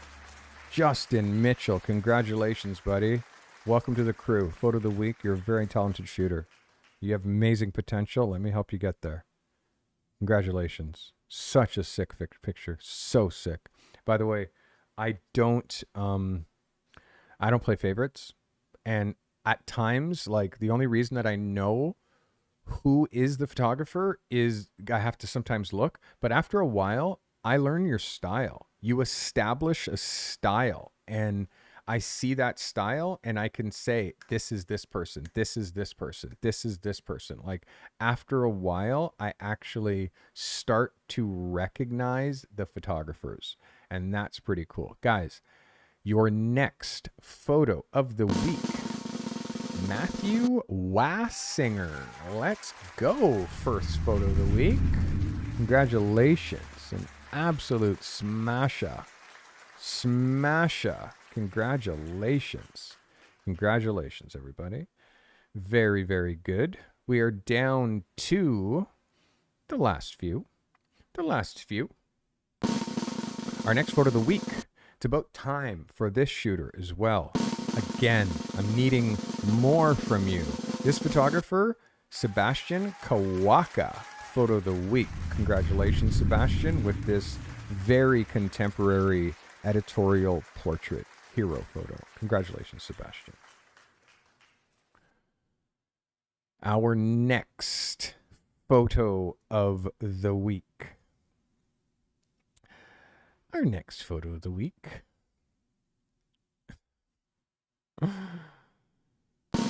Our next photo of the week goes to the one they call Miss Jennifer. Finally, Miss Jennifer has evolved past shooting body wash and has leveled up to shooting some real products that people care about that could actually make you money. This is legit.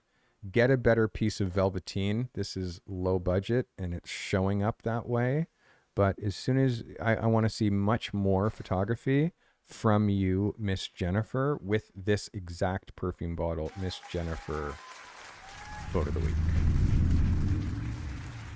And we got one last photo of the week. Very impressed with this photographer.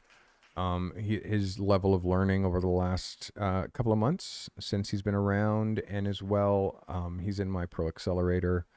Seems like this guy's learning. Ladies and gentlemen, your last photo of the week goes to Garin Wrath. Photo of the week. Absolutely show-stopping, scroll-stopping photo. Like, just mental. So good. And you know, out of my photos of the week is how I choose best in show. And best in show is a level up. A level up that, how can I describe it? Best in show is an undeniable photo from a photographer that is absolutely growing ferociously, if that's a word. And there's so many that qualify, but the bar is so high. I have this down right now. Best in show. I just eliminated that one. This one photographer just, I have it down to 3 photos. 3 this week. 3 photographers actually blew me away on such a level that I have to give extra recognition. The first photographer this week with her very first best in show. This goes to Miss Jennifer. Congratulations, Miss Jennifer. Your very first best in show. Congratulations. Our next best in show goes to Garin Wrath. Best in show, buddy. Congratulations. Garin, best in show. Congratulations. And the standout surprise of the week. The standout surprise of the week. This last photo of the week. And again, this is gonna surprise nobody more than the person who is winning it. This is going to surprise nobody more than the person who is winning this last best in show. Our last and final best in show, people, goes to Justin Mitchell. Best in show. Absolute showstopper of a photograph of his son. This is a 12 out of 10. Justin, congratulations. Welcome. I look forward to helping you develop even further. Guys, you want this week's assignment? Because I want to give it to you. For the first time ever, I'm going to ask you to convey something beyond just a great photo. And this is going to be incredibly difficult for some of you, especially those who shoot products. I would like you to make a vertical image this week, vertical image, uncropped, that conveys emotion. Okay? This is your assignment if you choose to accept it. I would like you to make a photograph that conveys emotion. Now, what does that mean for you? Well, it could mean so very much. It could mean literally so very much, but it's a tight brief. Shoot a vertical picture in your style of something within your niche that conveys emotion. Can you do that for me? Show me something that conveys emotion. Show me a face. Show me a tear. Show me anger. Show me quiet. Show me calm. Show me serenity. Like, show me something that makes me feel an emotion. It's the first time I've given you an assignment like this. This is going to be incredibly difficult. Some of you are going to knock this out of the park. Some of you are going to fail miserably because this is hard. I want you to convey emotion. Okay, that is your assignment. You have until Wednesday midnight. I'm gonna be leaving for Montreal. I leave tomorrow. I go to Montreal all the time. I leave tomorrow for Montreal. I'll be back hopefully in time for photo reviews. If not, then I'll do photo reviews the next day. How's that? You know, so there is going to be an assignment, and that's it. Create a photo vertical that conveys emotion. Guys, if today brought you value, leave a comment. Leave a comment. Did I miss a photo that you thought should have won photo of the week? Who was your favorite photo? Are you too afraid to submit photos? That's why you're not submitting? How many spots do I have left for my photo submissions? I have no idea, but you got to check. If you go to my checkout on the photo submissions, you'll see how many I have left. Make sure that you have one of them. By the way, if you drop out and lose your spot, you might not get another spot with the photo reviews. So I'm going to be able to review 75 shooters. That's about it. So make sure you're in there as well. My Pro Accelerator, I'm going to do a big wave of promotion because I've just finished round 6. I'm going to be building up my educational material, and I'm going to start again with round 1 in August. If you want to get into my accelerator, if you've been waiting for my accelerator to start again so you can start from the beginning and go with us along these 6 phases, you can do that. You can also join and see what I've been doing. Like you can kind of get ahead if you like to. Guys, that's it for me. I'm Carty, your friendly neighborhood photographer. You can find me on all my socials. I have an amazing newsletter, which you've been seeing little trailers or little spots for my newsletter appear right here with a QR code, which hopefully you shot. It can help you become a smarter photographer in 5 minutes. That's my Substack. Join that. And if you're interested in my coaching, please check the Carty method and book me for something. I'm pretty booked, so there's a lot. Yeah, I'm done talking. All right, love you guys. Thank you so much for watching. Another commercial-free stream brought to you by the members of this channel. Everybody who gifted a membership today, thank you. Gifted memberships and people joining, becoming members actually helps this channel more than you could possibly know. It is literally 80% of my income on this channel is from my channel memberships. I make nothing practically from ads. I wish I could play none of them. What else? We'll expect some members only streams in the next little bit. I might do a members only stream driving to Montreal. If that's something that you're interested in, watching or hanging out with me while me and wifey drive to Montreal, if you're interested in that, leave a comment. Maybe I'll live stream my hang. I got a nice truck, so I'm looking forward to hanging out in that. And also, if you want some content in Montreal, leave a comment. I'll make some content out there. Guys, I appreciate you. Know that if you became a subscriber recently, I'm going to write your name out by hand and scroll it across the bottom of the screen using a hand crank. And I also have my other hand cranking out the names that are on the top of the screen, which I write out hand by hand, one by one. Those are all the members of this channel. At least not all of them. The last 25 of them. How about that? Because I have way more than 25 members. We are coming up on 200 members on the road to 500. Thank you, everybody who is here believing in this content. Please make a comment. It makes the difference. You don't even understand. Comments and likes make this shit go out to more people. So do both of those. Better still, make a clip. Better still, share it to your social networks so more people know about me. I love you guys. Thanks so much.